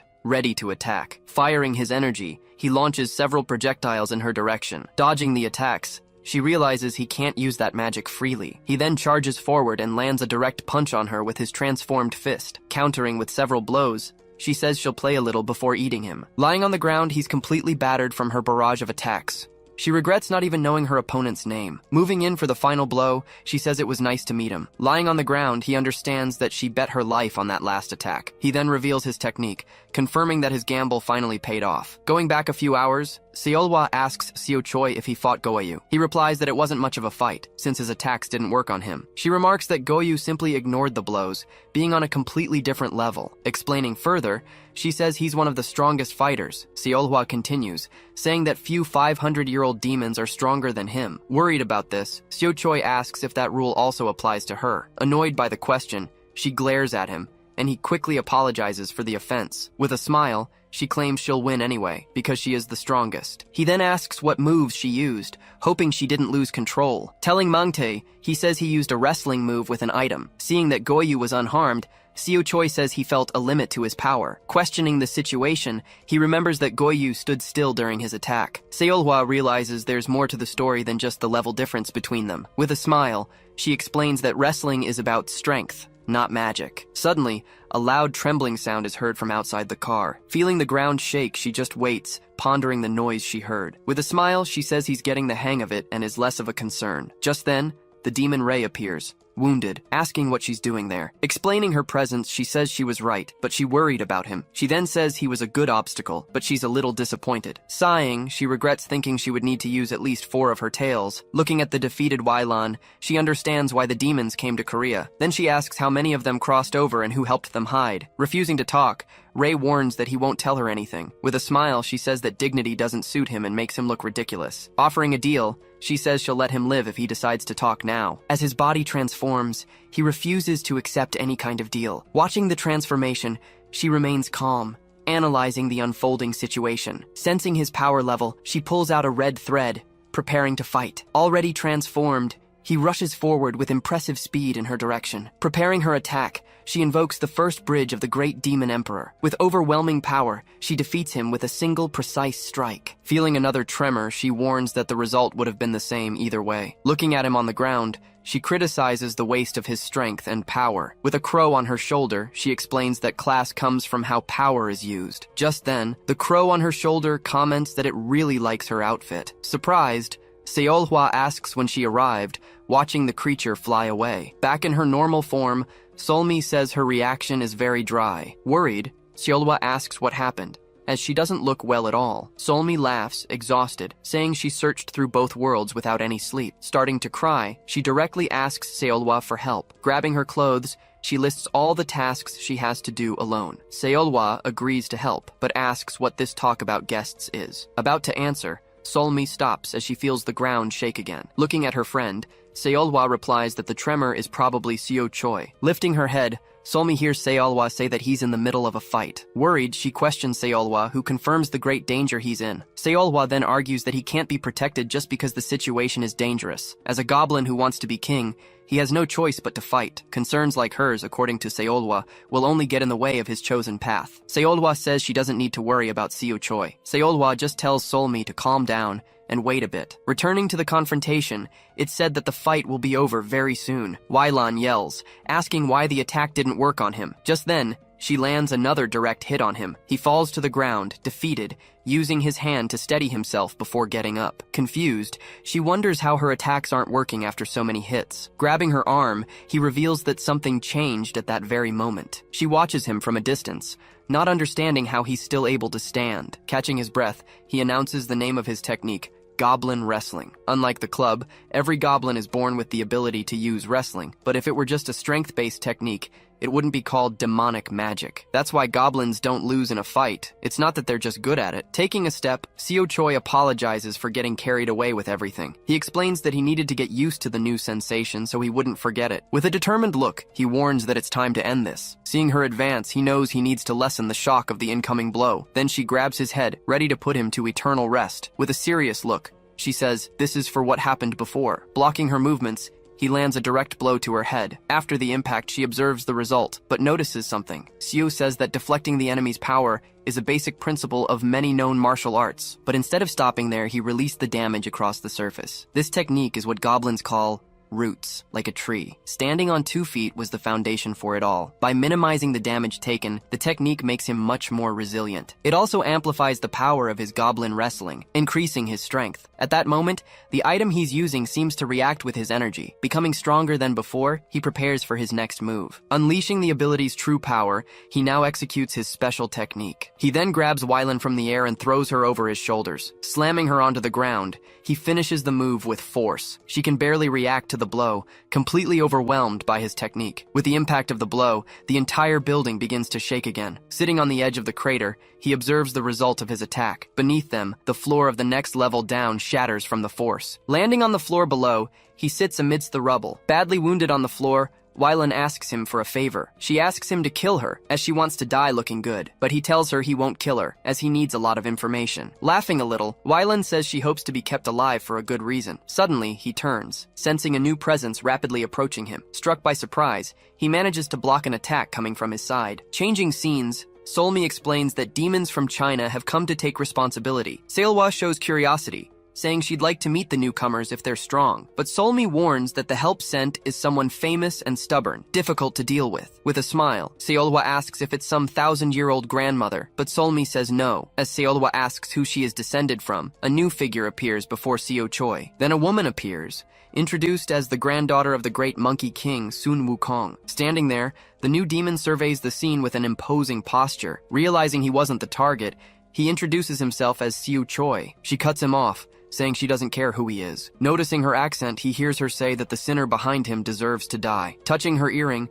she warns that she'll let it slide, just this once. Then, she breaks the tip of the accessory, which begins to glow brightly. She then tells him to get out of the way if he doesn't want to die with her. Blowing what looks like a thread, she launches her attack in his direction. With no time to react, he sees the projectile coming at high speed. On impact, a massive explosion erupts, destroying part of the surrounding scenery. Looking at the result, she comments that she thought that would be enough for him, but he uses Wylan as a shield, making her remark that he's strong. He then realizes he would have died if he were the same as before. Using his technique, he successfully deflected the attack's damage. Even so, the damage was too much for his still developing body. Panting, he wonders if he can dodge again, questioning if his legs will hold up. She warns him it doesn't matter, as she'll make sure he dies this time. Focusing her energy, she prepares to use her demon magic. Then she unleashes her attack, the Wind of Spirits, with immense power. After the explosion, the area is completely covered in dust from the attack. Surprised, she realizes something unexpected just happened to her strike. Just then, a giant fist appears and stops her attack in midair. Grabbing the energy, the fist crushes the attack, dissipating all its power. Lying on the ground, Seo Choi looks up, still trying to understand the situation. A giant creature then emerges, standing right in front of him. Arriving on the scene, Seolwa says she felt something strange and decided to check it out. With an irritated look, she calls out to the demon who came from China. She accuses her of fighting a weak demon instead of doing her job. Telling her not to just stand there, she demands the other at least make an excuse. Then she finishes the sentence, telling the other to speak up if she wants to keep living. Approaching, Seolwa asks Seo Choi if he's feeling alright. Getting up, he replies that his injuries aren't serious, and she asks what happened. Ignoring the fight, Seolhwa says the real reason for the commotion is something else. Seeing his confusion, she explains that the other one was treated like a princess. That's why the newcomer doesn't want to follow orders and wants to show who's boss. Far from them, the demon complains that she didn't want to come and that everything is worse here. She then questions how she can work with demons who don't know their place. Mocking the situation, Seolhwa challenges her to show everyone how it's done. Feeling the tension in the air, Seo Choi just gulps, expecting the worst. As the tension rises, the two prepare for the confrontation about to begin. Exchanging defiant glances, the two face off, ready for the first move. Then, they begin to manipulate their powers, preparing their direct attack techniques. Realizing the danger, Seo Choi yells desperately, telling them to stop, but Solmi appears, asking Seolhwa what she thinks she's doing. Annoyed, she reminds her that the other is a guest, and that they shouldn't be fighting. Surprised by the scolding, Seolhwa doesn't know what to say to her friend. Solmi warns that the same goes for the other one, who was sent as backup. Turning to Xiaohui, she points out that she was the one who attacked first. Fighting between demons without a judge is a crime, a law made by the king himself. With a serious look, Solmi warns that she won't hesitate to judge her right here and now. Seolhwa then explains to Seo Choi that she would deport and report her. She continues saying that not everyone can be in Solmi's position. Even though many desire the honor, few demons like her can handle the job. Her job is to deliver bad news to other demons while keeping her head held high. Seolhwa also says that despite being kind, she never backs down from a fight. Sighing, Xiaohui admits she lost control and that the situation isn't worth it. Seolhwa agrees, saying it's not worth teaching the boy a lesson. Turning to leave, Xiaohui warns them to never get in her way again. Angered by the insult, Seolhwa prepares to retaliate, but is stopped by Solmi. With a frightening glare, Solmi makes Seolhwa back down immediately, without question. Looking at the wreckage, Solmi celebrates that the mission was a total success. Congratulating Seo Choi, she says that thanks to him, the humans will be safe here. Worried about other locations, he learns they aren't the only ones hunting today. Demons like Goyu and others were also sent to different hunting grounds. With a smile, she believes that most of the invaders were caught tonight. Seolhwa then reveals that some humans with free time are also helping with the mission. According to the agreement, the demons would take the area south of the Han River. Meanwhile, on the north side, the shamans would be responsible for taking care of things there. Cutting to a new scene in Namsan, the night seems quite peaceful in the city. Sitting on the ground, Yusin rests, looking exhausted after a battle. A woman scolds him, saying this is what he gets for fighting alone. Introducing herself as Soyeonji, she says he could have brought more help. Yusin replies that he was fine on his own, as the others would have just gotten in his way. She then retorts that it's a shaman leader's duty to get used to leading. Holding his mask, he states that he never asked to be their leader. Standing over the defeated demon, Yusin complains that he was forced to take the position. Pondering, she says the demon behind him is indeed very large and strong. Turning around, he confirms it's a mystic-level demon, but maybe not the leader. Yusin then explains that it was just a medium-sized demon from the group. Surprised, she realizes he defeated a group of 10 mystic demons all by himself. Reflecting on his growth, she understands the elder's decision to promote him. Searching through the demon's remains, Yusin asks about the report they need to submit. She replies that they need to go now, as the police commissioner general is waiting for them. Denying his request for a break, she warns him that the city of Seoul is in crisis. Showing him a news report, she says that civilians might think it was a terrorist attack.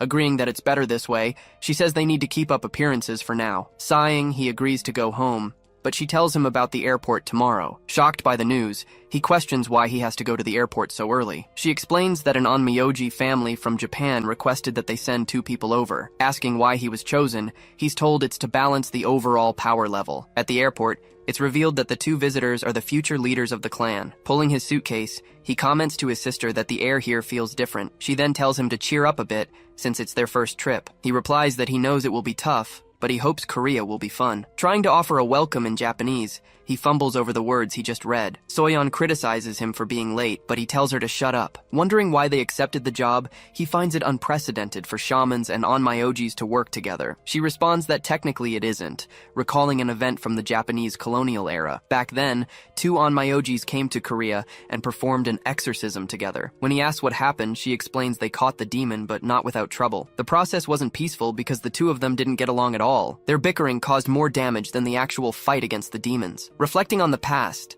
she says this was expected due to their differences. She then warns him to be careful, as even a small spark could ignite a conflict. Worried, he says he's not good at dealing with that and will run away if things go south. Looking ahead, Soyeon warns that the guests are right there, waiting. Standing near a pillar, the 2 young people wait, knowing what they look like. He then looks in their direction, noticing they are being watched from afar. Seeing the young man's appearance, he comments that he looks like trouble personified. Taking a step forward, he prepares to greet the two guests. He approaches, coming face to face with the newcomer from the airport. Trying to stay calm, he starts speaking Japanese to give him a warm welcome, but the young man greets him first, shaking his hand and suddenly bowing. Confused, he hears the boy thank them in Korean for picking them up. Introducing himself, the youth says his name is Yoshihiro Kira and hopes they get along. Praising his Korean, Soyeon hears that he has been studying the language since middle school. Giving a handshake, he mentions that his sister is even better than he is. She only looks from the corner of her eye, scrolling through her phone without caring about the conversation. With a simple hi, she keeps typing on the device, not moving an inch. Seeing her reaction, the man is left not knowing what to do or say. Apologizing, he reveals her name is Yuzuru Kira, and she's 2 years older. He then realizes that one truly shouldn't judge a book by its cover. Looking at the girl, he understands that she is actually the real troublemaker. The scene changes as they get into the car, with a hotel reservation already made. While driving, Soyeon tells them to let her know if anything feels uncomfortable during their stay. With a smile, Kira thanks her, happy they secured lodging so quickly. Seeing her master so quiet, Soyeon calls out to him, receiving a look back in response. Nodding his head, he apologizes and asks exactly why they are here. Yuzuru then asks if they are there to help or just for sightseeing. Soyeon says that knowing the reason will help them provide the best service possible. The young man falls silent for a moment, thinking about what he should say next. Suddenly, Kira decides to tell the truth, surprising his sister with the move. She questions him, but he says there's no reason to hide the facts. Arguing his point, he says it's better to be honest and ask for their cooperation. When asked which demon they are hunting, he hears that it isn't the spirit type yet. Kira explains that in Asia, demons are divided into 4 main groups. The first group consists of beast demons, animals that gained intelligence and energy. The second group is made of vengeful ghosts, human souls that turned into demons. The last group is the Tsukumogami, ancient items inhabited by a soul. He continues, saying that demons born from nature are called spirits. But he reveals there is an exception, something they call Tatarigami. His master recognizes the name, noting that in Korea, they call it the shadow demon. Confirming this, Soyeon says it is born from a deep abyss. No one knows exactly how it is born, but people speculate it comes from collective fear. Only one of each species of shadow demon can exist in a single generation. Soyeon explains that their growth and desires transcend everyone's imagination. Born with great intelligence, they grow stronger as they feed on everything. In the past, their appearance always caused chaos, forcing an unlikely union between everyone. Asked about the demon's type, Kira replies that he doesn't know yet. Yusin only knows that a seer predicted its birth and its journey to the west. Leaving the two at the hotel, Yusin tells them to get some rest. Entering the lobby, Kira asks his sister what she's thinking. Outside, Yusin says they'll cooperate and calls the situation a disaster. Agreeing with him, Soyeon hears him say he understands exactly what she means. Thoughtful, Soyeon wonders what the person behind all this is after. Reflecting on yesterday, Yusin says the demons were weak and easy to eliminate. Wondering if they want something else, he thinks this would be a waste of time. If the plan was to make them lower their guard, Yusin says they succeeded. Soyeon says she thought the subjugation was over, but if one of them is a shadow demon, he then suggests that the shadow demons might be behind everything. Turning in surprise, she hears that it's not just Japanese demons who are here. Even in small numbers, demons from other parts of the world are in Korea. He continues, saying a shadow demon is rare but not impossible to find. If a foreign shadow demon had been growing over the last month, it would be a problem. It would be on a completely different level, perhaps even spirit level. Besides the Onmyojis, he believes someone else is here to kill the demon. Watching the city, she hopes she's worrying over nothing. The scene shifts to the mountains near Seoul. Turning around, Seo says the place looks good since there aren't many people. Walking, Seolwa says it doesn't matter if a few humans see them there. Laughing, Seo says that's a relief, as he can control anyone if he needs to. Seolwa falls silent for a moment, watching Seo with a serious expression. She then asks if he hasn't slept because of the humans who died yesterday. He replies that it's not his fault, but hers for not reaching them. Looking at the ground, he admits he thought he could have done more. Seolwa says she brought him here specifically so he can do more. From now on, she will teach him magic whenever she can so he grows strong. Learning simple demon magic can be very useful in various dangerous situations. Nodding, he promises to pay close attention to the training. Before starting, she moves quickly, dragging her feet across the ground. With a swift motion, she closes in on him,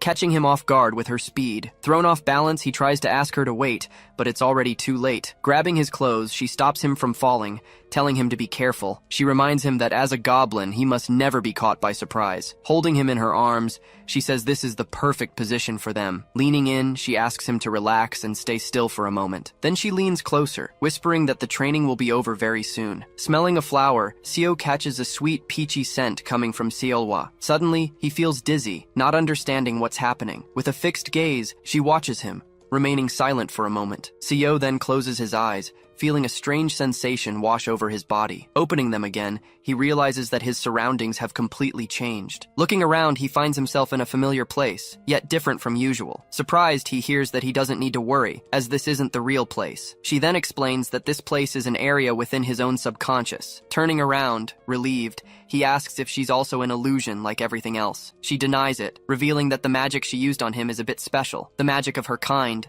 the Violet Whisper, tricks the brain with false stimuli. With this ability, she can control movements and even make people forget. By connecting their brains, she can open a mental pathway between them. In short, she says she's just visiting his mind as a guest. With her hand glowing, she prepares to begin the next step of the training. Surprised, he hears that she's interested in the test he's about to take. Using her power, she creates an opponent for him, wanting to see how he fights. Taking a step, the shadowy figure begins to slowly materialize in front of him. As the form takes shape, the opponent's body begins to appear clearly. Terrified, Seo begs her not to say it's who he thinks it is. A muscular version of himself emerges, walking slowly toward him. She then explains that it's not an exact replica of how he used to be. With a smile, she says it's a perfect copy based on his memories. Asking if he isn't curious, she challenges him to find out who is stronger. Snapping her fingers, she says the opponent's energy is the same as it was back then. She remembers he was on the verge of collapse, barely able to stand. With a firm step, the copy takes its stance, ready for the coming fight. Then the copy lunges forward with a leap,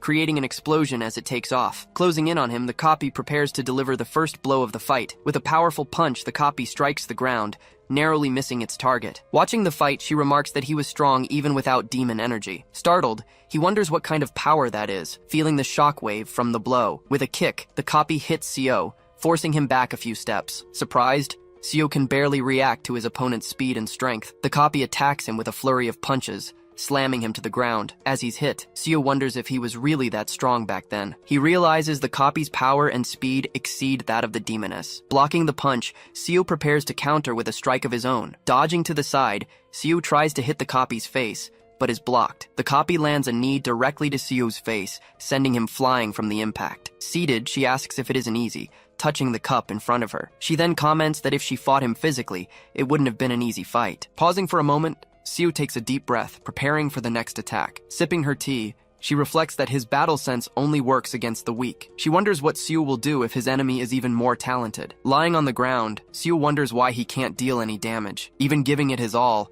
the copy doesn't even budge an inch. Wondering how this is possible, Seo can't understand his opponent's strength. Intrigued by this discovery, Seolhwa watches him, raising one of her eyebrows. Getting up, he assumes a fighting stance, ready to continue the combat. The copy rushes forward, moving with impressive speed in his direction. He realizes that all the techniques he used were influenced by his opponent. When he used the club, the memories within it helped him change its form. With a determined look, he believes that if the copy can do it, so can he. He then punches the ground, using his opponent's same technique to defend himself. The copy recognizes the move, calling the technique by the name Ground Stomp. He admits the copy is much better at the technique than he is. Grabbing his own wrist, he says, the demon energy doesn't matter now. He knows he can't be as good as the copy, but decides to try anyway. Launching the copy upwards, he reveals he knows a few fighting tricks himself. With his club ready, he prepares for the next attack with full confidence. Seo challenges it, wanting to know how it will use the technique without the ground. He gets ready to strike, prepared to show what he can do in the air. Throwing the club to the sky, it opens up into a much larger form. With a smile, he watches his weapon float, ready for the final blow. The club comes down with full force, causing a huge explosion as it hits the ground. With a victorious smile, she closes her book, awaiting the result of the strike. Holding the club, he shouts that he did it, understanding his opponent's weakness, and then she congratulates him on the great job he did. Seolhwa then says that they both acknowledge the strength he showed in the fight. Laughing, she points to the side, telling him to look closely. Startled, he turns, sensing a new presence slowly approaching him. He then sees a familiar figure, holding the club with a serious expression. Raising the weapon, the copy readies itself for the next round of the fight. She reveals that he has been acknowledged, as the copy has taken his club to fight. Breaking into a cold sweat, he realizes the copy didn't think he was worthy of using the weapon. With the club growing, the copy prepares for the final attack with all its power. Shocked, he just stares at the weapon, feeling the immense energy it's now emanating. Falling to his knees, he realizes there's no way to dodge or defend himself. With his forehead bleeding, he complains that this whole situation isn't fair. The copy strikes with the club, causing a gigantic explosion as it hits the ground. After the impact,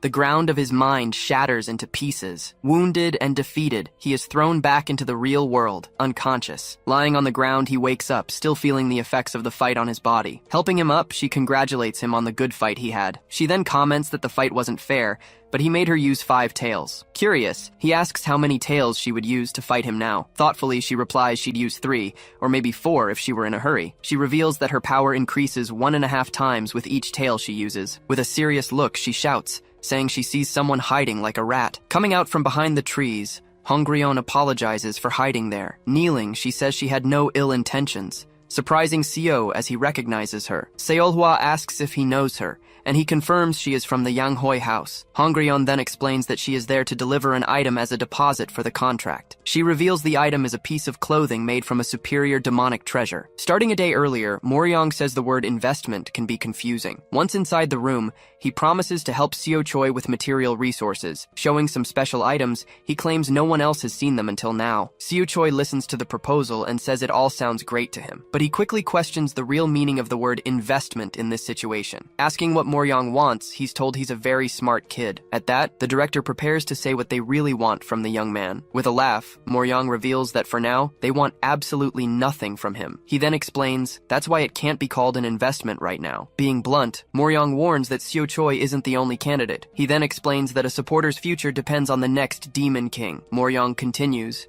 saying that weak demons want to at least become favored vassals. Illustrating the situation, he shows how investors choose their candidates for the future. Seo Choi says he's comfortable with it, but imagines others don't like it. Nodding, Moryong confirms he's absolutely right about that. Moryong states that the complaints simply disappear, and begins to give an example. He then mentions the master of the Haiti clan, who was previously their supported candidate. Raising his hand, he begins to say that Seo Choi showed something important. Pointing directly, he says the boy proved to be the right partner for them. Then, Moryong explains he needs to prove his worth by crushing the other rivals. He continues, saying the unworthy are always left behind in the fierce festival. If he becomes king, Moryong will present his terms for a future decision. Asking him to accept the offer, Moryong tells him to see it as a gesture of goodwill. Gesturing with his hands, he presents a special item to the boy. Now in his new clothes, Seo Choi comments that they're very comfortable. At that, Seolhwa explains that he can summon the outfit whenever he needs to wear it. When asked about the spell, Hongrion teaches him to just say on and off. Clasping his hands,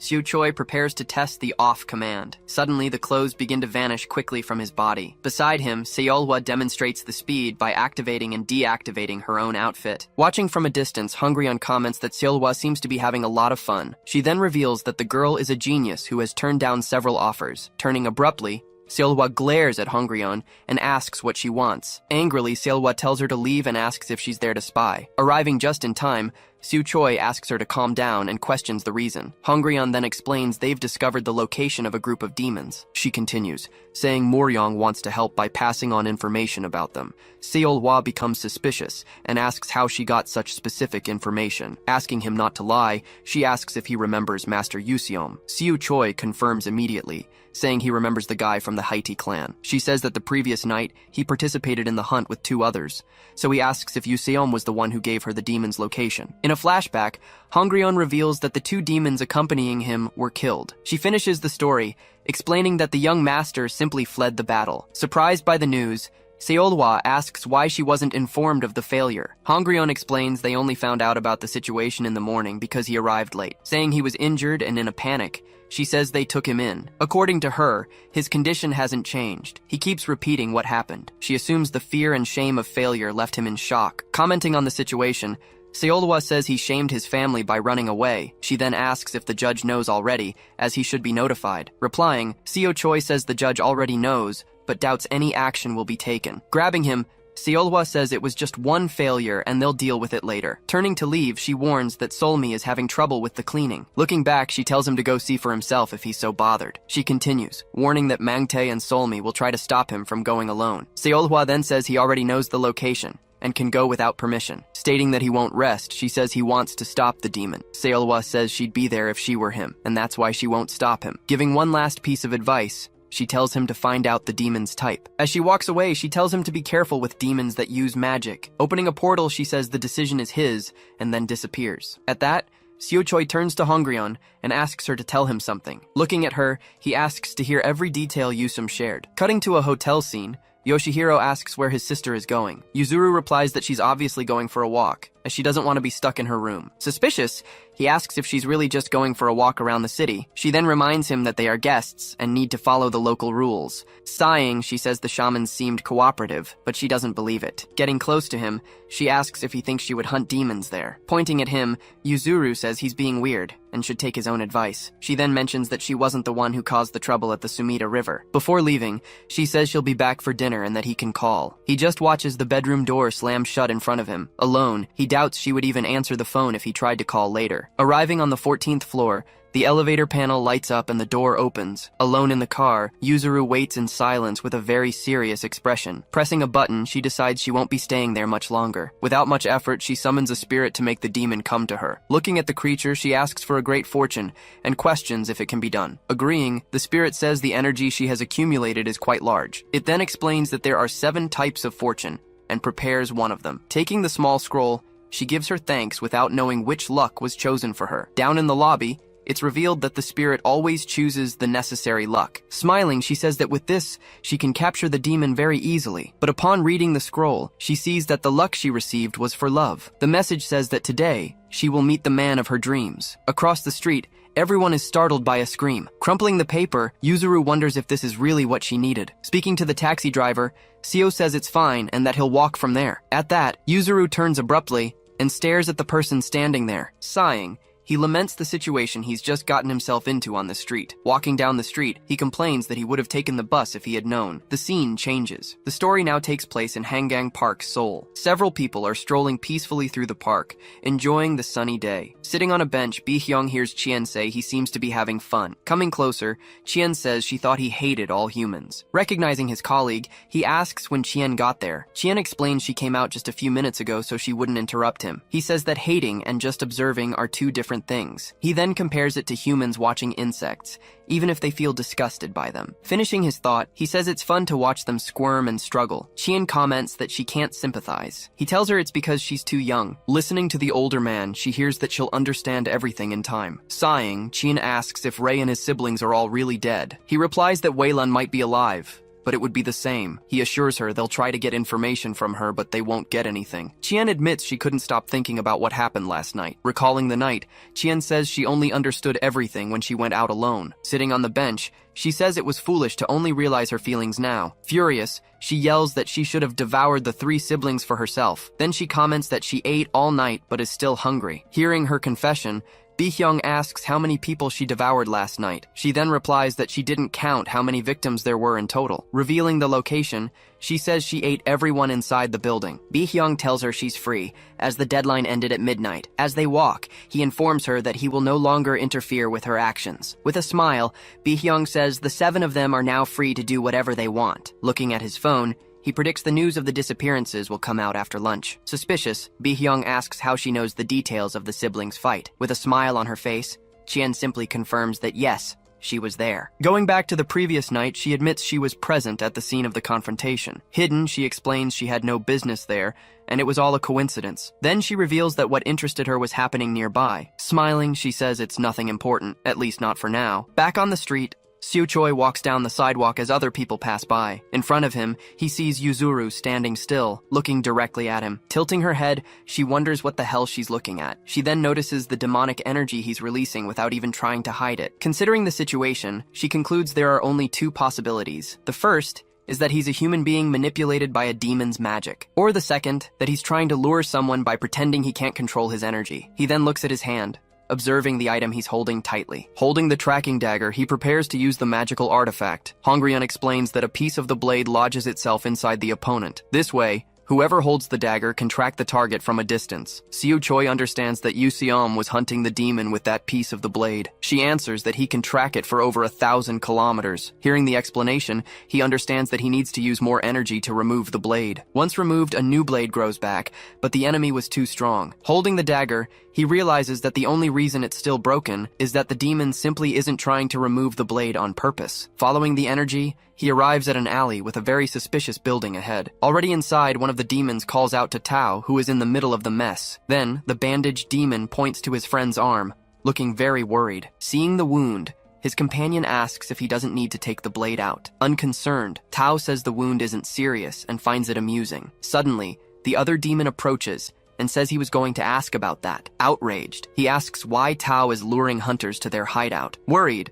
the companion warns that they won't be able to eat humans anymore with this kind of exposure. Looking at them both, Tao announces he will no longer eat human beings. Shouting, the other demon asks what he's going to eat if not humans, but he explains that his hunger is infinite and that he found an answer yesterday. Recalling the fight, he says his opponents were strong and his former self would have lost, but after defeating them, he says he finally felt completely satisfied. At that, Zen says he finally understands what he felt and that he was born for this. Tao declares that he now wants to hunt only those who give him pleasure in the act of eating. Finding it all absurd, the other demon says he's out and wants no trouble. With a smirk, Tao just asks if he's really sure about that. Accepting the decision, he says he understands they want very different things now, so he says their partnership ends here. It's a shame, but necessary. Hesitating, the companion extends his hand, realizing the implication of his words. In an instant, he's startled to see the other's hand in front of him. Smiling at his former companion, Tao simply wishes him good luck on his way. Thanking them for their time together, he says he learned a lot from them. Tao warns that it's best for them to stay far away from him from now on. Forcing a smile,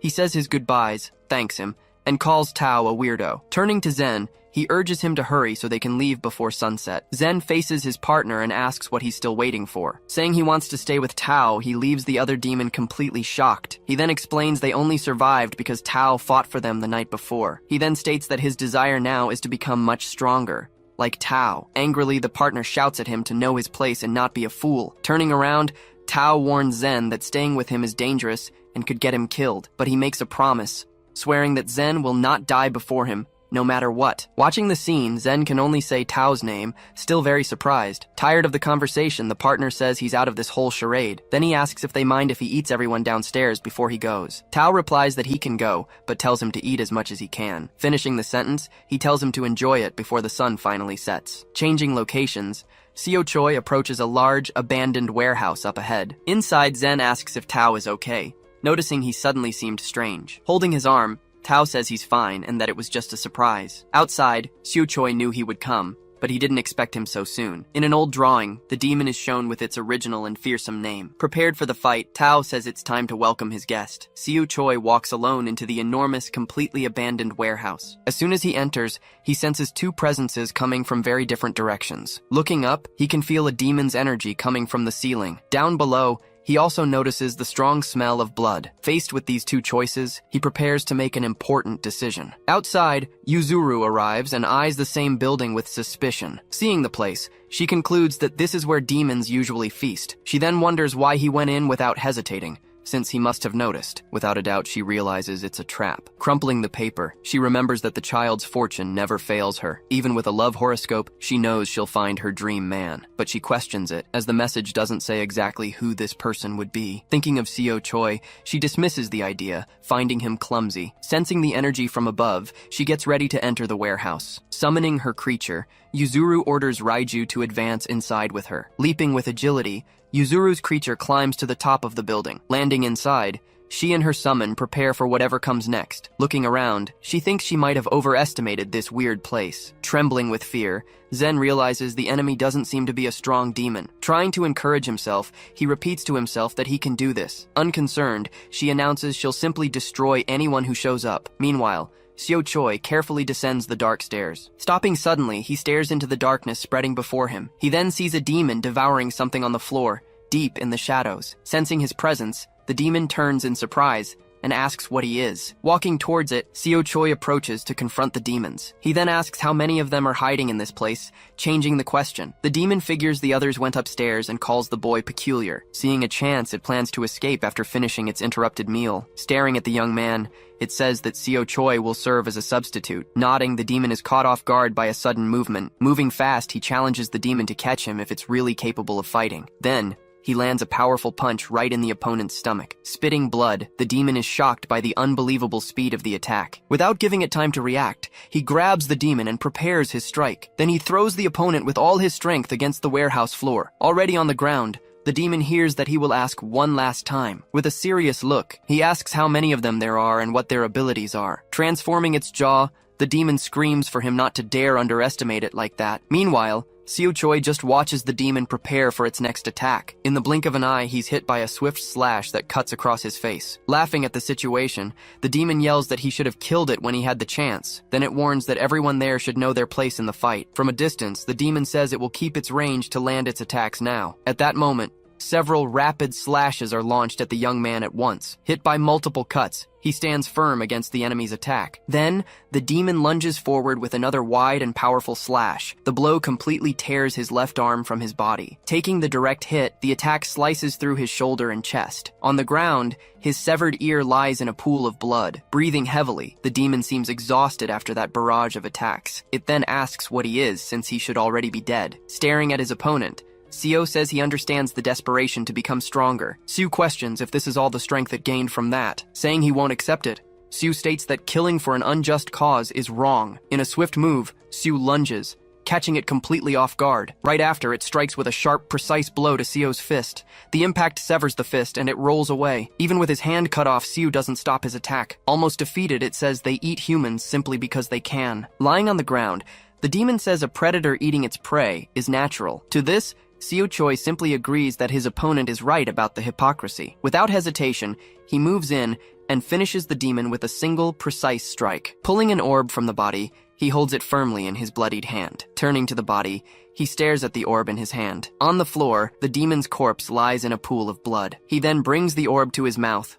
ready to devour it. Shifting to the floor above, a sudden electrical attack hits the area. On the ground, Zen says that something doesn't feel right. Beside her creature, Yuzuru asks where the group's leader is. Stammering, Zen says he doesn't know what she's talking about. She then replies that she's focused and watches the demon with full attention. Suddenly, a powerful electric attack hits Zen, knocking him to the ground. Looking at him, she concludes he's just an amateur who was left behind. Seeing the fallen demon, she considers capturing it alive for a bigger reward. Suddenly, Tao appears and says that Zen needs to change his attitude first. At that, Yuzuru realizes that On-Myojis have more practical experience than other psychics. She was an expert in summoning, having exorcised over 100 demons. But even with all her experience, she hesitates for a moment. Walking calmly, Tao says that she needs to give the impression of being strong. She then realizes she can't sense his energy, yet he is a demon. Coming from downstairs, Seo Choi says he didn't mean to deceive her. He then explains that his companion was enthusiastic, so he gave him a chance. Even so, Tao prepares for combat, ready for whatever comes next. But something catches his arm. With a swift movement,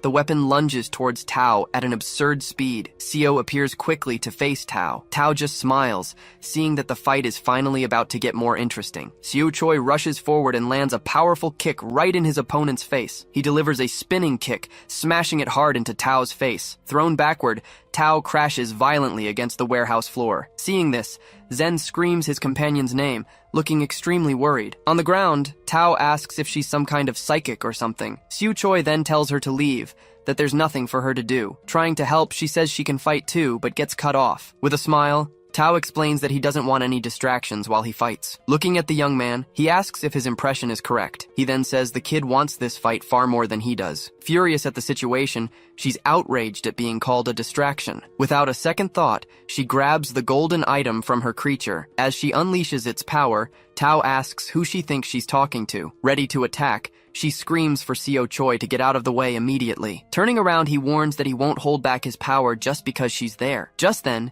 she activates her artifact, unleashing the deer's thunder cry. Leaping into the air, she fires a wild bolt of lightning from her creature at the opponent. Tao and Zen can only watch as the powerful electrical attack rushes toward them. Aiming the artifact, she fires a second blast of energy at the two demons. She then realizes she can't conserve energy against such a strong opponent. Determined, she decides to use everything she has to crush them at once. Preparing herself, she summons the raging thunder an even stronger attack. With a massive explosion, the lightning strikes the side of the building with great force. After the dust settles, she stands there, breathing heavily. She realizes that after just 2 bolts, her strength is already at half. She then understands that she isn't compatible with the energy of this country. Suddenly, Seo Choi grabs her arm and the artifact, taking her by surprise. Telling her to relax, he stares at her with a serious expression. He then warns her that if she keeps this up, she's going to get hurt. Unleashing a blast of energy, he throws Yuzuru away from him to safety. From the side, she just watches him prepare to continue the fight alone. After all the commotion, the warehouse falls silent for a moment. Shocked,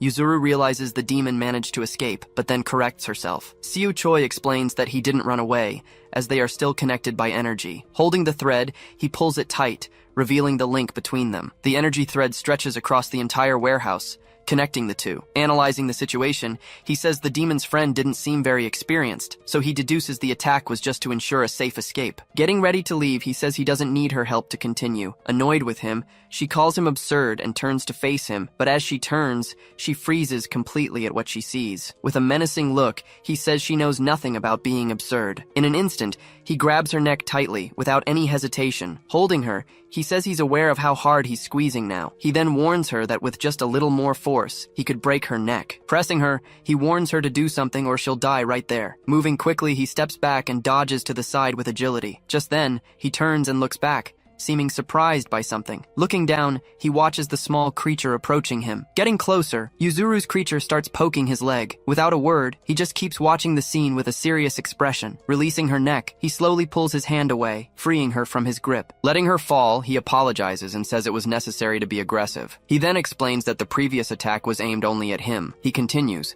saying the demon wanted to buy time by forcing him to rescue her, so he asks what other proof she needs to see that she isn't strong. Telling her to go back, he prepares to leave the place immediately. As he walks away, he says he doesn't want any more human deaths today. Before leaving, he warns that he has one more thing to tell her. Pointing down, he tells her about the victims' bodies in the building's basement. He asks her, please, saying that nobody would want to be found like that. After everything, day breaks, and the city seems calm for a moment. Walking through an alley, Seo Choi follows the energy thread connecting him to the demon. Pausing for a moment, he thanks him for the consideration he was shown. In front of him, Tao says he kept his promise thanks to his opponent. Cutting the thread, he notes that they are in a place with no humans nearby. He explains that it's a reconstruction area and everyone fled because of the rumors. Commenting on the location, he mentions that only a few curious people came to record. Seo Choi then picks up a pipe from the ground, preparing for the fight to come. Apologizing, Tao readies himself for combat, ready to start the fight. With a smile on his face, he says he's very excited about the battle. Leaping into the air, the two opponents move with incredible speed. They then charge forward, their powers clashing. But Tao notices something. Reacting quickly, Seo retaliates with a powerful kick straight to Tao's face. Gripping his sword firmly, Seo prepares to use his weapon. Using his sword, he lands a devastating blow right in the demon's chest. The force of the blow sends Tao flying into a building wall. Crashing through the structure, he continues flying, breaking everything in his path. Tao then stares at the kid, a surprised look in his eyes. Without wasting a second, Seo Choi leaps toward his fallen opponent. He lands another blow to Tao's head, who defends against the direct attack. Holding the pipe tightly, the fight between them seems evenly matched. But over time, the power difference between them begins to show. Then, Tao grabs the young man's face, embracing his own violent nature. He then lands a powerful punch, showing his advantage in the intense fight. Spitting blood, Seo Choi feels the full impact of the blow he just took. Changing scenes, Seolhwa says he was lucky with the demon pills. She then warns him never to take them again, no matter how much he protests. She explains that overloading on demonic energy can be very dangerous for him. As an example, she mentions the kobold that went insane because it couldn't handle the power. Continuing her warning, she says he could become an uncontrollable monster. Back in the fight, Tao admits the young man is seriously incredible and impressive. He then says that yesterday's opponents were nothing compared to him. Wiping the blood from his mouth, he reveals a small hidden orb. His eyes fixed on it, Tao asks what that beautiful thing is. Just then, the goblin mask manifests as the species' third ability. In a village, someone starts telling a story about seeing a goblin with their own eyes. Inside a house, a man says the storyteller always exaggerates. He explains that a giant demon appeared, but a goblin showed up and saved him. Asking what it was like, the other man wants more details about the creature's appearance. He replies that the creature was huge, twice his size and width. But he says that aside from its size, it looked like a human with very normal features. Laughing, the listener says it must have been a human, not a goblin. Denying it had horns, he's told there's a different story about that. At this, a third man becomes thoughtful, saying he doesn't doubt the story he just heard. Stating it with certainty, he says the goblin he saw didn't have any horns. Surprised, the other man asks if he's ever seen a goblin, and he confirms that he has. Flashing back to the past, he remembers when he was young and saw two goblins fighting. He describes them as looking human, but they were staring each other down in silence, ready for combat. Back in the present, the man asks if he's sure about the lack of horns. Then he reveals that the two of them simply vanished without a trace. He continues, describing that both wore something pointy, maybe a mask or a helmet. Then he says that after that, he couldn't see them anymore. They just disappeared from sight. Confirming the story, he remembers running as the entire mountain shook. Filling their cups, the other man says arguing about it is pointless. He comments that many legends about demons often stem from some truth. The scene changes,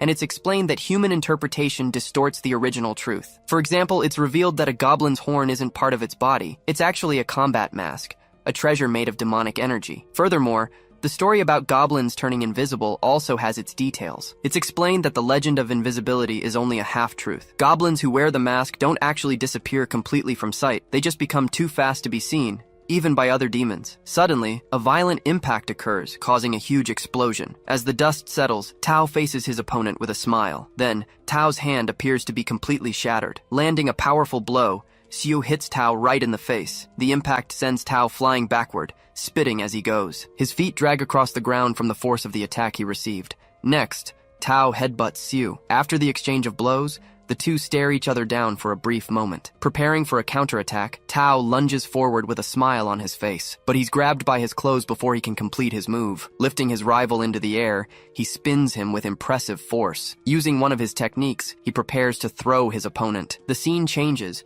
and a tremor is felt between the buildings of a city. Suddenly, something hits one of the buildings, causing massive destruction to the wall. After the crash, a lot of debris and dust begins to fall. Moving down to an alley, the camera shows where the demon finally landed. His feet land in a puddle that has formed on the ground. Even without both arms, Tao gets up and faces his opponent. Landing in the alley, he finally stops after throwing his opponent. He instinctively understands the new abilities the mask has just granted him. It enhances the potential of his skills, but it works in a very different way. Because of this, Xiu knew his power had grown too much for him to control. Feeling pain for the first time, he realizes his hands are shaking badly. Meanwhile, his energy is being consumed at 3 times the normal rate. Realizing the situation, he notes that he won't be able to last long in this state. In response, Tao says he's incredible and that he's learned a lot from their fight. Clenching his fist, he says he now understands his true strength and speed. With his arms regenerated, Tao thanks him, saying he's happy they met. Dropping his items, he tells Tao not to thank him for anything. Biting his own finger,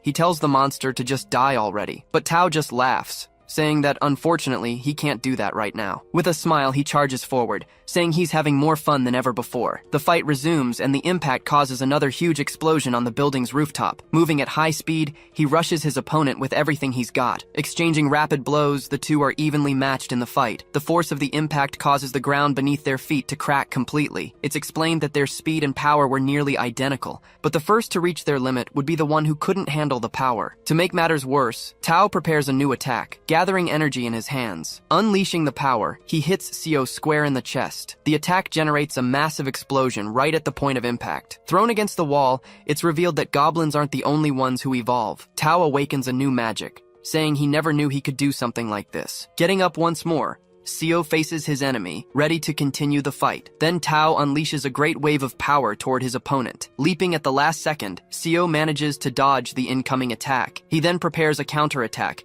concentrating new energy in his hand. Releasing his power, he creates an explosion that clashes with his rival. With the mask's power, he prepares for the final confrontation against Tao. Neither of the two monsters was willing to give up on this intense battle. Clenching his fist, he concentrates all his energy for a single blow. Then, he launches his attack, releasing the power stored in his hand. They clash with force, knowing they need even greater destructive power. Facing each other, both decide to surpass their limits at the same time. Combining their magic, Tao begins to materialize a new weapon for the fight. He thus creates the Supreme Wave Spear, an extremely powerful item. Unintimidated, Xiao also prepares his own weapon for the final showdown. Charging forward, Tao rushes at high speed with his spear in hand. The clash between them causes a gigantic explosion of water. After the impact, Tao reappears amid the rubble, greatly weakened. Even in defeat, he admits it was a shame, but accepts the outcome of the fight. He even says that Xiu's weapon was cooler before he fell. Victorious, Xiu looks down at his opponent on the ground, exhausted and missing an arm. Approaching from behind, a mysterious figure says the fight was simply incredible. As he gets closer, he comments that Xiu has gotten much stronger since then. Saying he looks like a pure goblin, he finally says it's good to meet him. Revealing his name, he introduces himself as Bi Hyang and says he's a goblin too. Facing the newcomer, Xiu remains on high alert amidst the rubble. With a calm look, he simply tells Xiu to relax a little. As Xiu remains suspicious, Bi Hyang warns that he won't get involved in the fight with Tao. Suddenly, a piece of debris is hurled across the ground at high speed. Caught by surprise, Xiu reacts as he sees Bi Hyang moving away. Turning to Xiu, he comments that Tao seems quite happy with everything. Looking at the demon on the ground, he says the outcome would have been different. With a smile, he says it doesn't matter, as there will always be a next time. Charging from behind, Xiu yells that there won't be a next time. Unleashing his power,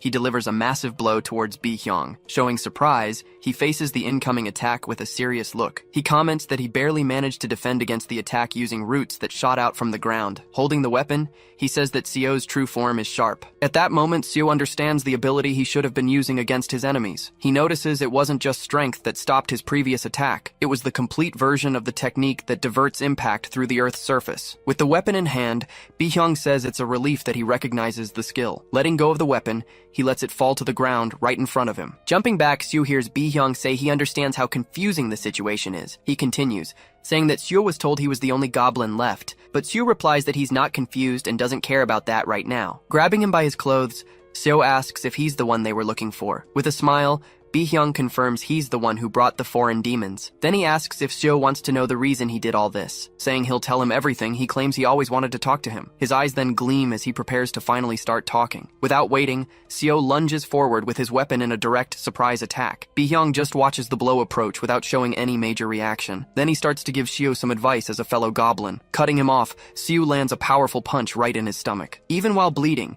he advises him to keep one foot on the ground when fighting someone strong. Explaining the roots skill, he says it can deflect most attacks. Then he prepares to show how the technique works for an attack. Unleashing a powerful attack, he hurls Xiu with full force against a nearby wall. The impact slams Xiu into the wall, which shatters from the violence. Clenching his fist, he explains that the technique releases maximum power without expending energy. But he praises Xiu for learning the basics of being a goblin on his own. Walking through the rubble, he suddenly asks if Xiu happens to like dogs. Without waiting for an answer, he says that dogs are better than humans, but he says that sometimes they can be annoying, baring their teeth and biting. Getting close to Xiu, he says that in those cases it's the owner's fault. He then says it's repulsive when weak beings don't know their place. With a frightening smile, he says he sees them as ignorant and worthless. Outraged, Xiu says he can't be serious, but he tells him not to get things confused. With a smile, he says he hates humans, but they're not the only ones. Beginning his story, he says that long ago there was no demon king or laws. He explains that there was only power and the food chain it created. As such, weak humans and demons were just food for the stronger ones. With a smile, he says it's funny how demons wait to eat. Bai Hyung says these demons are like livestock,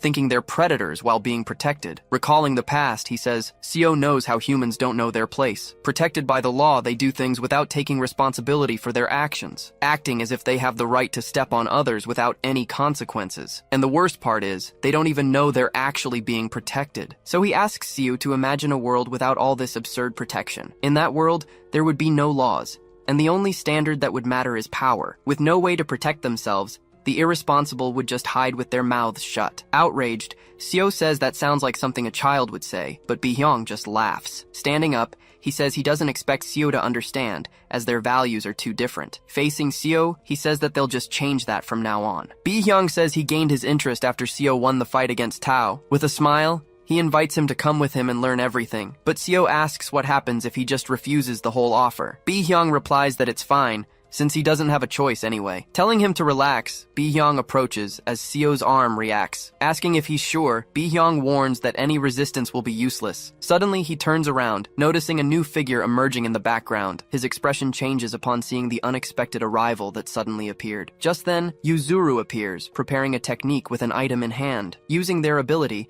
they launch an electric attack towards Bi-hyung. Not intended to injure, the attack only served to paralyze Bi-hyung. Seizing the opportunity, Seo rushes at high speed to attack the enemy. He then lands a powerful punch directly to Bi-hyung's head. Crashing with force, his fist squarely hits the opponent's face. With the impact of the blow, Bi-hyung is sent flying far into the air. It's explained that Seo's recovery was slow for a very specific reason. His body was focusing on the bizarre change that happened to his weapon in the last fight. He didn't know the reason for the change, nor the principles behind its power, but he was sure of what he felt, remembering the legend about his weapon. Being a weapon that reflects its owner's desire, it changes its form. Until that moment, Siu had already used this ability to defend himself and fight. He always transformed it into various different forms for each type of situation. But this time, what he created wasn't just a situational weapon. His weapon now contained the strong emotion of reaching his final goal. Recalling the cycle, he knows that demons eat humans and humans are eaten. Unable to stop this chain of tragedy, he couldn't do anything before. However, he could at least focus on the target within his reach. Saying he will kill him, Seo releases his emotion through his weapon. At this, Bi-hyung lets out a somewhat nervous laugh in the face of the imminent threat. Grabbing the weapon, the feeling that takes over is pure bloodlust. Carrying its owner's will, the weapon reveals its true and powerful form. He then unleashes a gigantic power that spreads throughout the city below. Watching the scene from afar, Yuzuru is paralyzed by what just happened. Even exhausted, Seo raises his weapon, now transformed into a massive war axe. Standing amid the wreckage, he holds his now fully transformed weapon. Seeing this, Yuzuru wonders where all his strength comes from. At that moment, his power was comparable to that of an archdemon from the underworld. Then, he charges forward and swings the axe toward Yuzuru. About to strike, he yells for her to duck in time. With no time to react, Yuzuru just stares as the blow comes her way. But his attack is deflected and aimed at Bi-hyung instead. And Seo realizes he didn't even scratch Bi-hyung. Appearing suddenly, Bi-hyung says he never ceases to amaze with his growth. Even exhausted, Seo realizes he couldn't land a single scratch on the enemy. Asking how it feels, Bi-hyung says it's not so bad using the weapon. With the sky in the background, he says it's a shame he isn't killing anyone. His hand regenerates as he says he has to compensate as an adult of his species. Then he attacks Seo, swinging his weapon in a swift blow. His attack hits squarely. Realizing the situation, Bi-hyung says things have just gotten much more complicated. From the impact of the block, Seo's weapon shatters into pieces. Thrown backward, Seo lands far away as the girl watches the scene. Walking forward, Bi-hyung explains that the weapon's true form strengthens a single purpose. He continues, saying Seo's weapon was made only to kill him. Using an offensive weapon to defend is like parrying a blow with your body. Because of that, he says it would have been better if Seo had used his body from the start. Bi-hyung asks if she isn't a human from that country. Turning around, she hears him ask if Yuzuru is a shaman from Japan. With a dark look, he warns that Yuzuru should have checked the situation beforehand. Looking at Seo, he says he'll let her live on one condition. The deal is that he'll let her live if Seo drops what he's holding. As she is grabbed, she recognizes the item as a pill from the Yanghoi house. With a smile, he warns that every medicine has a dangerous side effect. He explains that Seo overloaded his crystal, and the outcome is now uncertain. Seeing him exhausted, Bi-hyung says he already knows he can't do anything. Holding the girl, he tells Seo to drop everything and come with him, but the girl yells for him not to listen as Seo raises the pill. She claims she's been prepared her whole life to die in an exorcism. With an irritated face, Bi-hyung says she's starting to bother him. Suddenly, the girl starts screaming with a pained expression. Telling her to know her place, Bi-hyung is hit by a swift slash. Suddenly, something slashes his hand. He stands still, not understanding where the attack came from. Surprised,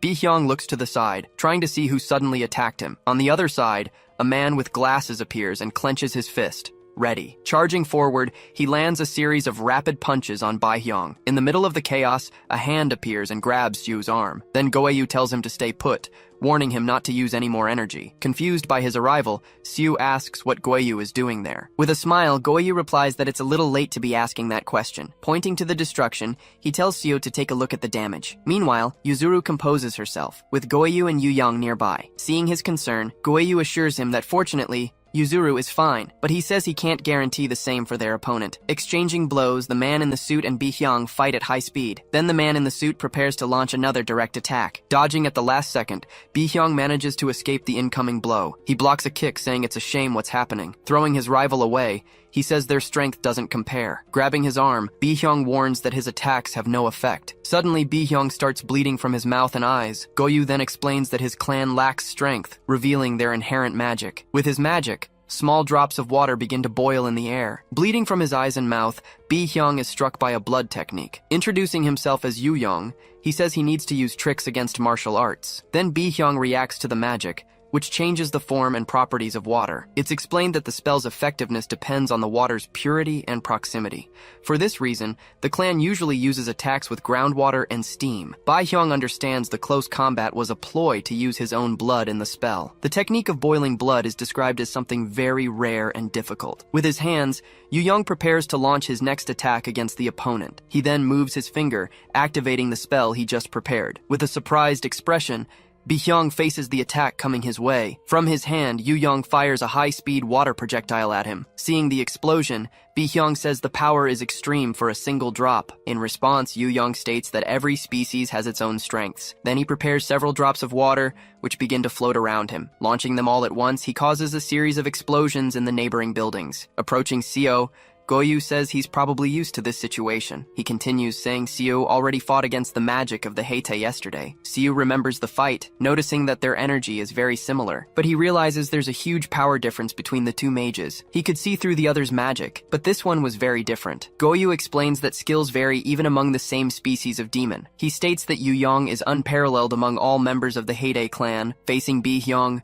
Yu-young watches his opponent amidst the smoke and rubble. He notes that Bi-hyung's recovery is incredible, even against the blood magic. Annoyed, Bi-hyung says he was just starting to get the hang of the fight. Calling out to Goyu, Yu-young warns that he's going all out on his next attack. Asking him to take care of the others, Yu-young prepares for a major confrontation. Watching from a distance, the girl senses the immense energy that is building up. Clenching his fists, he concentrates all his power in one place. From the ground, an immense amount of water rises, forming a giant pillar. Understanding the strategy, Bi-hyung says he has gathered all the water in the vicinity. From the water, a huge monster with a terrifying face begins to form. Pointing at Bi-hyung, Yu-young gives his creature the command to attack. Rising up in the city, an immense water creature begins to form. Completely paralyzed, Yuzuru stares at the scene, unable to react. Beside Goeyu, Seo comments that the creature is huge. He then recognizes the magic as the same one from the Yanghoi house. Recalling the attack, he says that power has already destroyed a house before. Yu-young then calls the creature by its name, revealing it to be Ishimi. Pointing forward,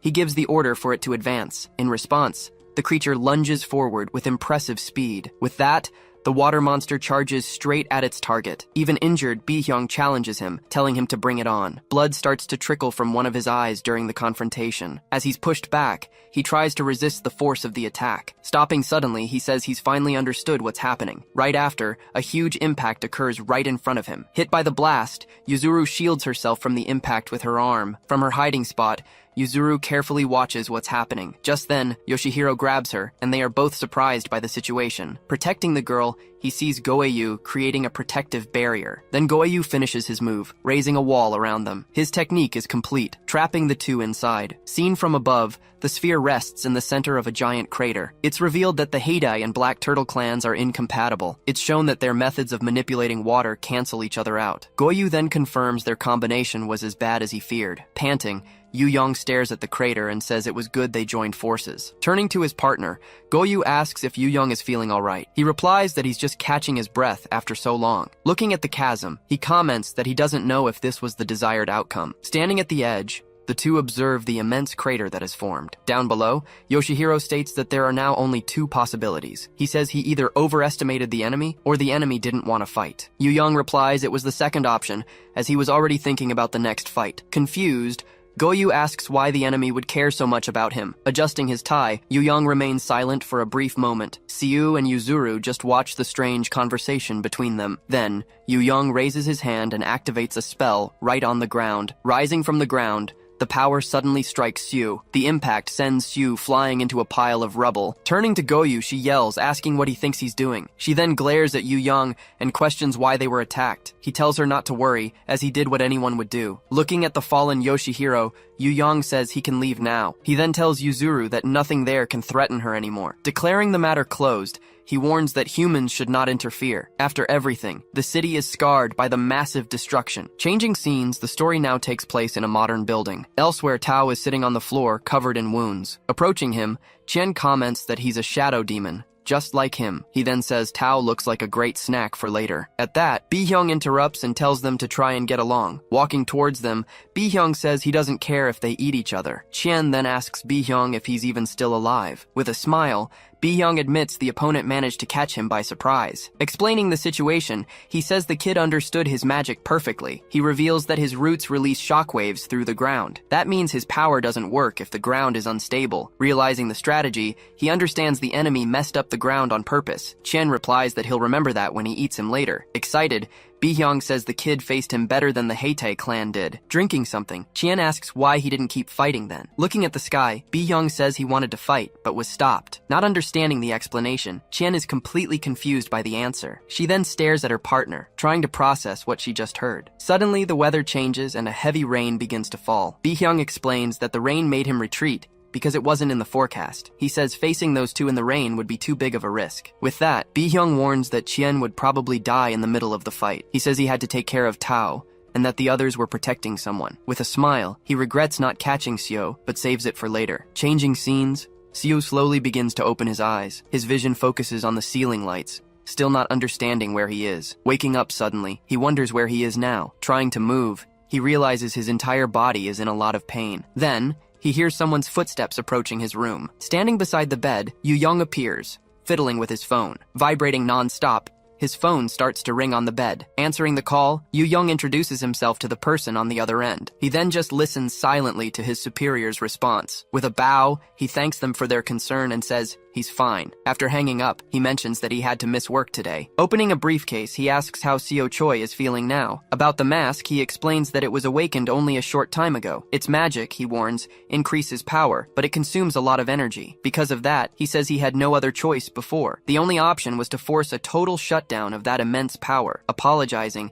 he says he acted on instinct in the face of danger. Changing the subject, he reveals that he wants to talk about his brother, Yuseom. As a representative of the clan, he apologizes on behalf of his brother. Replying that it's not necessary, Seo asks about the other demon. Seo says the enemy used the same goblin magic he did. Admitting his mistake, Mangtae says he needs to reveal the whole truth. Finally, Mangtae reveals that the demon's name is Bi-hyung, his ancestor. Heavy rain falls on the city as people walk the streets shielding themselves. Feeling the drops on her hand, she remarks that it rains in the human world too. She notes that humans are stronger than she previously imagined. Solmi thanks her for the help, admitting she didn't know how to handle the witnesses. Recalling the event, she says the situation would have spiraled out of control without assistance. But Seolwa tells her to thank Siu since she used up his time. Apologizing, she admits she wanted to help, but ended up doing the opposite. Arriving at the cafe, the sign on the door indicates it is open. Nearby, two girls talk about one of them being dumped. Hearing the conversation, Solmi covers her mouth in surprise. Not understanding a thing, Seolwa asks her friend what that was about. Solmi explains that customers only go there to see the owner. Entering the cafe, the two head toward the service counter. Seeing them arrive, Goyu mentions the place is already closed for the day. But upon recognizing them, he greets the two,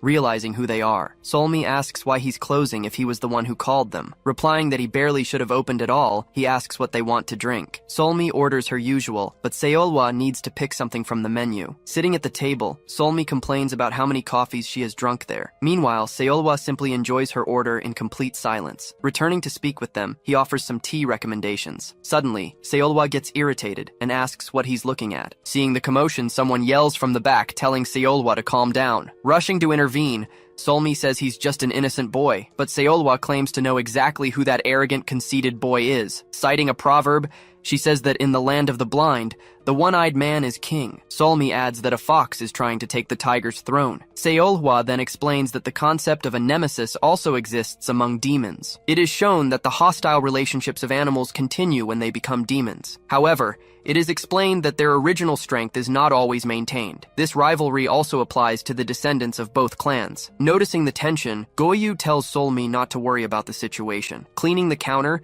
he states he won't strike back like an uneducated beast. Releasing her power, she threatens him, saying she could easily end him right there. Unfazed, he simply replies that it's fine by him. Suddenly, a voice interrupts, ordering the young master to stop immediately. Surprised by the interruption, Solmi says she can't let her guard down for a second. Arriving at the scene, she scolds him for picking a fight on his first day. Annoyed, he grumbles that the fox was the one who stared and threatened him first. Walking up to him, she warns that following the rules isn't always enough. Placing a hand on him, she reveals he is arguing with an important figure. She then warns that in the end, the blame will fall entirely on him. Watching the scene, the two realize she knew this from the start. Taking a step back, Seolhwa says she doesn't want to kill the last tiger. Solmi observes that despite the provocation, Seolhwa is backing down from the fight after all. She then comments that this mix of facts is quite ironic. Continuing, she says the one looking after him is an ancient and wicked spirit. The woman tells him to fix himself up, but Seolhwa warns him not to listen to her. Turning to Goyu, she asks why he called them there. The other woman also asks what happened, as they were supposed to stay hidden. Goyu explains that the judge granted licenses for strong demons to help. Saying things have changed, he then calls for Seolhwa directly. Next, he also calls out the names Hwanwi and Wolyung. He reveals that all the other demons have been sent back home. Surprised by the news, Solmi asks what happened to Seo Choi. Hongryun answers, saying Seo is an exception to the order. Worried, she asks if he was sent alone to the demon world. Seolhwa agrees he isn't weak, but his power is incomplete. She explains that, being human, he would be devoured in a few days. Decided, she announces she will train Seo for a month as per the agreement. With a sigh, he says Seo is still here and she should listen. Revealing her new objective, he warns that Seo's fate is at stake. He then explains her mission will be to protect the boy from humans themselves. The scene shifts back to the room where Seo Choi is recovering. Still in bed, he asks if Bi Hyung really was an ancestor of his. Thinking of the enemy's appearance, he wonders what his true age might be. Mangtai then reveals the demon could be over 1,500 years old. Confirming the name, Seo is shocked at the idea of a demon living so long, but Yu Young explains that demons live an average of only 500 years. To live longer, he says one must accumulate a great deal of demonic energy. Still confused, Seo questions how the enemies could be so old. Yu Young replies that his appearance does not match his actual age. Lamenting the result, he admits his strongest attack didn't even scratch him. Calling himself incompetent, Mangtae cuts him off, telling him not to put himself down. Mangtae then says only Seolhwa and Goyu are at his level today. Revealing a secret, Mangtae speaks of the goblin's disappearance 666 years ago. He reveals the goblins split into two groups and clashed. Even though they won, the victorious group suffered greatly and was nearly wiped out too. Believing they were extinct, he says the last goblin died of his wounds. Because of this, he thought Seo was a secret descendant of the last goblin. Mangtae adds that their life expectancy reinforced this theory, but Bi Hyung from the defeated group emerged with the same strength as before. Seo then realizes that if they are alive, they could be his ancestors. Pointing out the real problem, he questions why Bi Hyung stayed hidden until now. He then states they need to find out why his bloodline was exposed now. At that moment, he asks if Seo's mother is a normal human. Opening the door, Seo's mother enters and calls his name. A flashback begins at school, as he remembers an apology. His mother apologizes profusely, saying it was all her fault. The teacher then assures her it wasn't a problem, asking her to calm down. Clarifying the situation, she says the older student started the fight. It all started when they tried to take his friend's soccer ball. That's when the fight broke out, as Seo demanded they give the ball back immediately. Fortunately, she explains that the other boy's parents remain silent. Thanking her for her help, his mother bows and says goodbye to the teacher. Leaving the school behind, the two walk together in silence. Turning to her son, she asks if he's angry with her. Holding her hand, he says no, because he was the one who fought. But she explains that sometimes, things like this are unavoidable. Hugging her son, she says she hopes that day never has to come. Looking back, he realizes what his mother was really doing. Asking for a promise, he understands it wasn't about the dangers of violence. With his finger, Seo Choi makes the promise to his mother. Thinking about it now, he realizes it was more like a special favor. Wondering why, he recalls the hug he received that day. Even without understanding, he knew it was a very important request for her. Keeping his promise, he never hurt anyone again until he became a demon. Back in the present, he explains that his father was a fighting champion. He believes the goblin bloodline came from his father's side. As for his mother, he explains she's just an ordinary human. Pointing to Mangte, he says maybe she didn't tell him on purpose. Looking away, he notes that the meaning of his existence has changed. Mangte agrees, saying he was more human than demon. With a smile, Seo says it's annoying to hear they expected nothing. Yu Yong praises him, saying his growth has been extraordinary in recent days. Mangte then reveals his doubts, suspecting a larger plan from Bihyong. Shouting in anger, Seo says that theory is completely ridiculous. Mangte reassures him, affirming his innocence. Seo then asks why he's being treated as a threat. Yu Yong reveals that the shamans see him as Bihyong's accomplice. Surprised, Seo hears about the various disappearances that have occurred in the country. He says the police confirm that the residents of a building have vanished. Public opinion online has turned to chaos with these recent events. With a serious look, he says they prepared for weeks. The shamans even asked the country's leaders for help to cover it all up, but he says it all happened before even 24 hours had passed. Watching the news, Seo notices the growing interest in the disappearances. Mangti explains that the shamans now need to compensate for their incompetence. Fortunately, no one died, but the destruction was seen by many people. Using this as a pretext, the shamans are demanding his extradition. Without denying his actions, Seo says he acted on his own, but Mangte defends him, saying his enemy had broken demonic law. Declaring the decision is his, Mangte says the shamans have violated his authority. With a sigh, Seo says they don't need to worry, even if he's taken away. But Mangte promises to protect him and his mother at all costs. Surprised, Seo asks about his mother, not understanding what's happening. Yu Yong explains that the shamans now see his mother as a sinner. The tension rises, and the two stare at Seo with serious expressions. Suddenly, a window at the back of the room bursts open. Without a second thought, Seo jumps towards the open window. Seo moves forward, determined to leave that place, but Mangte holds him back, saying he understands his reasons for going. Blocking his path, he warns that this is what the shamans want. Falling to the floor, he's told that someone has already been sent to protect her. Yu Young then asks him to listen, as his current state is dangerous. Kneeling on the floor, Seo says it's all his fault. Bound and restrained, he says the situation got out of control because of him. Admitting his ignorance, he says he didn't think about the consequences of his actions. With tears in his eyes, he begs them to understand his concern. Using all his strength, he struggles to break free from his restraints. Outside the building,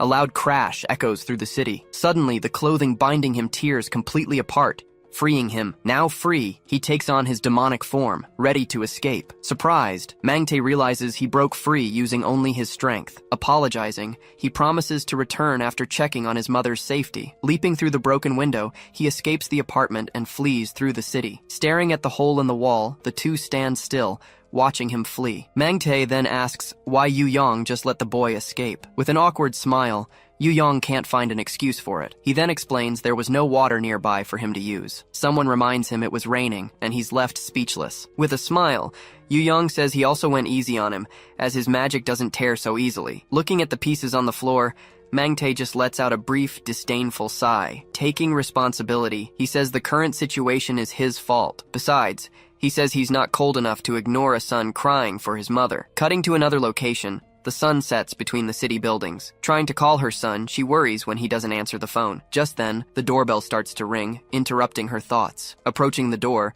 she asks who is outside the apartment. Appearing behind her, Seolwa uses a power and tells her to be quiet. Completely dominated by the power, her eyes begin to glow uncontrollably. Seeing the door break, she realizes Solmi was right about humans. Furious, she says that humans annoy her and slams the door shut. Appearing at the door, Yusin warns that it doesn't matter how many enemies she brought with her. Threatening to finish them all, he tells Seolhwa to kneel so she won't die. Using his magic, Yusin whispers the command word to her. With this power, Seolhwa can manipulate her target's senses. Resisting the control, he readies his sword for the imminent combat. Seeing that he didn't attack, she tells Solmi to enter the room. Relieved, Solmi says she was afraid of being too late. Kneeling, Yusin scolds her, saying the shaman was too weak. With Siu's mother, Seolhwa asks him to take her away. Surprised, the two of them feel a powerful presence approaching. A strange energy begins to surround the entire block where they are. Shocked, Solmi realizes that this feeling is completely new to her. Seolhwa then understands that they instinctively know what just happened. Noticing the barrier,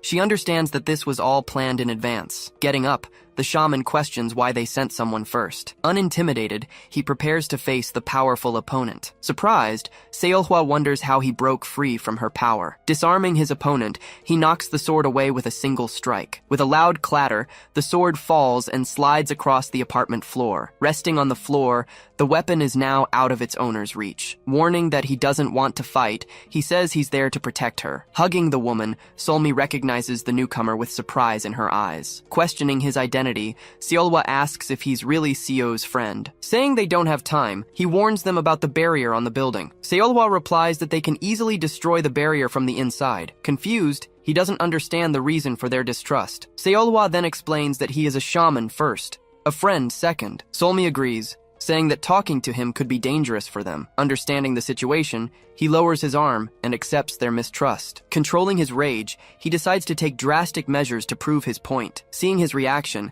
Seolhwa realizes she already knew what would happen. He begins to strike himself, attacking his own body several times. Shocked by the scene, the two girls can't react in time. Struggling to breathe, he explains that he paralyzed his energy points. Declaring himself a normal human, he tells them they can read his thoughts. Warning him of the danger, Seolhwa says she could use him like a puppet. Panting, he replies that he knows the risk, but it will help her evacuate. Solmi then questions him, asking why he's going so far. With a tired smile, he replies that they're friends, and that's all. Laughing, Seolhwa doesn't seem to believe the answer she just heard. Solmi helps him, saying he's either a fool or a great friend. Accepting the truce, Seolhwa asks what the shamans are up to now. Elsewhere, Seo runs through the streets towards his home. Despite the pain, he keeps running as fast as he can. Stopping suddenly, he feels a powerful presence that makes him hesitate. Looking at the building, he realizes there's something strange nearby. Suddenly, a figure appears and says he must be Seo. Introducing himself, he says his name is Jagwang Im. Shocked by the revelation,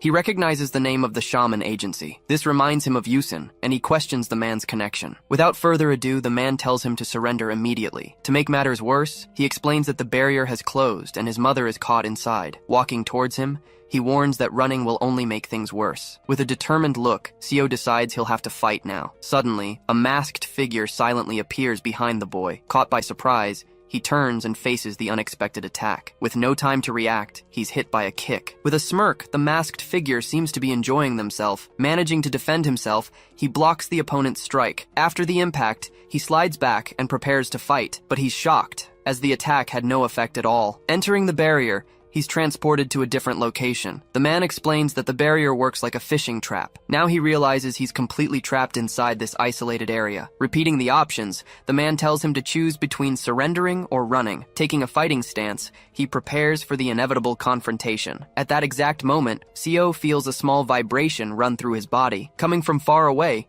he hears a familiar voice, though there's no actual sound. Without hesitating, the man starts running away from the area, running non-stop. Seo realizes the energy came from the direction of his home. With a determined look, he decides he needs to get away from his mother. He then realizes they haven't captured her yet, and Seolhwa is there. Even though he's the priority, he knows his mother is the second target. Making a plan, he decides to create a distraction for Seolhwa to escape. Jagwang tries to attack Seo, who dodges. Praising his opponent, Jagwang says that Seo Choi has great reflexes. Taking a quick step, he moves in to continue his attack. Starting to fight, the two exchange a series of punches and kicks. Realizing his strength, Seo Choi notices he's much stronger. The two clash, releasing a large amount of energy in the process. Blocking a blow, he protects himself while analyzing the current situation. The man then says the fight wasn't one-on-one. Seeing the other person's energy, Seo realizes the danger he's in. Worried, he says he doesn't want to fight there so as not to hurt anyone. With a smile, he explains that the barrier protects the humans outside. Looking to the side,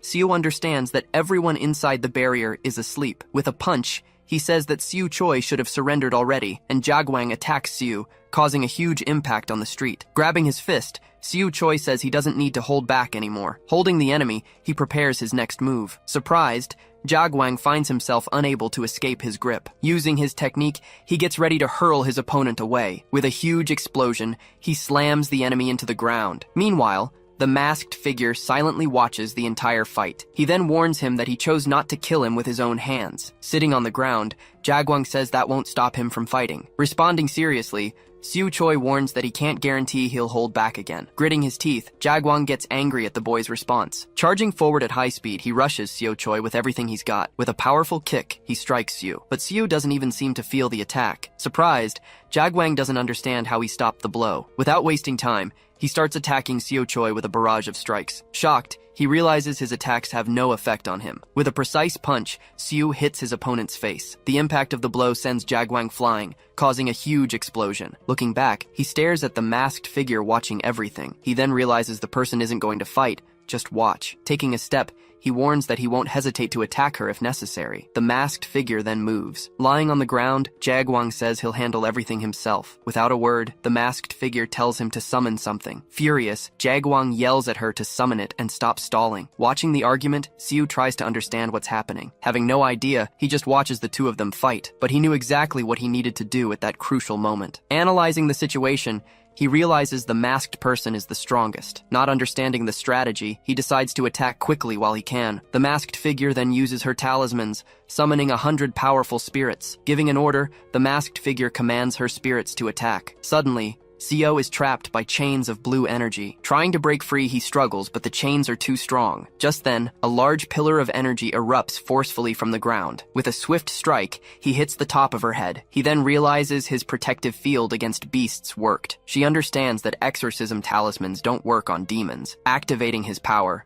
a goblin mask begins to form on him. Advancing with his weapon, he attacks with a powerful horizontal slash. Seeing that she retreated, he realizes his attack missed her. Coming to a conclusion, he understands that her barrier has a limit. Joining her hands, she begins to chant a new spell. Analyzing his options, he tries to figure out the barrier's weakness. Finishing the chant, she invokes a new attack technique. With a serious expression, Seo listens to what the other has to say. Holding up 3 fingers, he explains that 3 chief shamans and 2 assistants are surrounding them. Explaining the tactic, he shows that the shamans themselves are the axes of the barrier. At this, Seolhwa says they just need to take down half of them to break the force field. Seeing the 2 women on the sofa, he warns that the situation isn't simple, warning them of the danger. He says their powers are different from demons. He then reveals that the shaman's arts were created solely to hunt demons. He compares the fight to a trap, saying it's a matter of compatibility. Mentioning the 3 chiefs, he warns that they can fight special demons. Since the fight is certain, he proposes that the 2 girls face one of them. Detailing the strategy, he'll take one shaman while the 2 of them face the other. Confidently, he starts to say that he knows everyone's location and powers, but Seolhwa interrupts him, reminding him that he sealed all of his own powers. Realizing the flaw in the plan,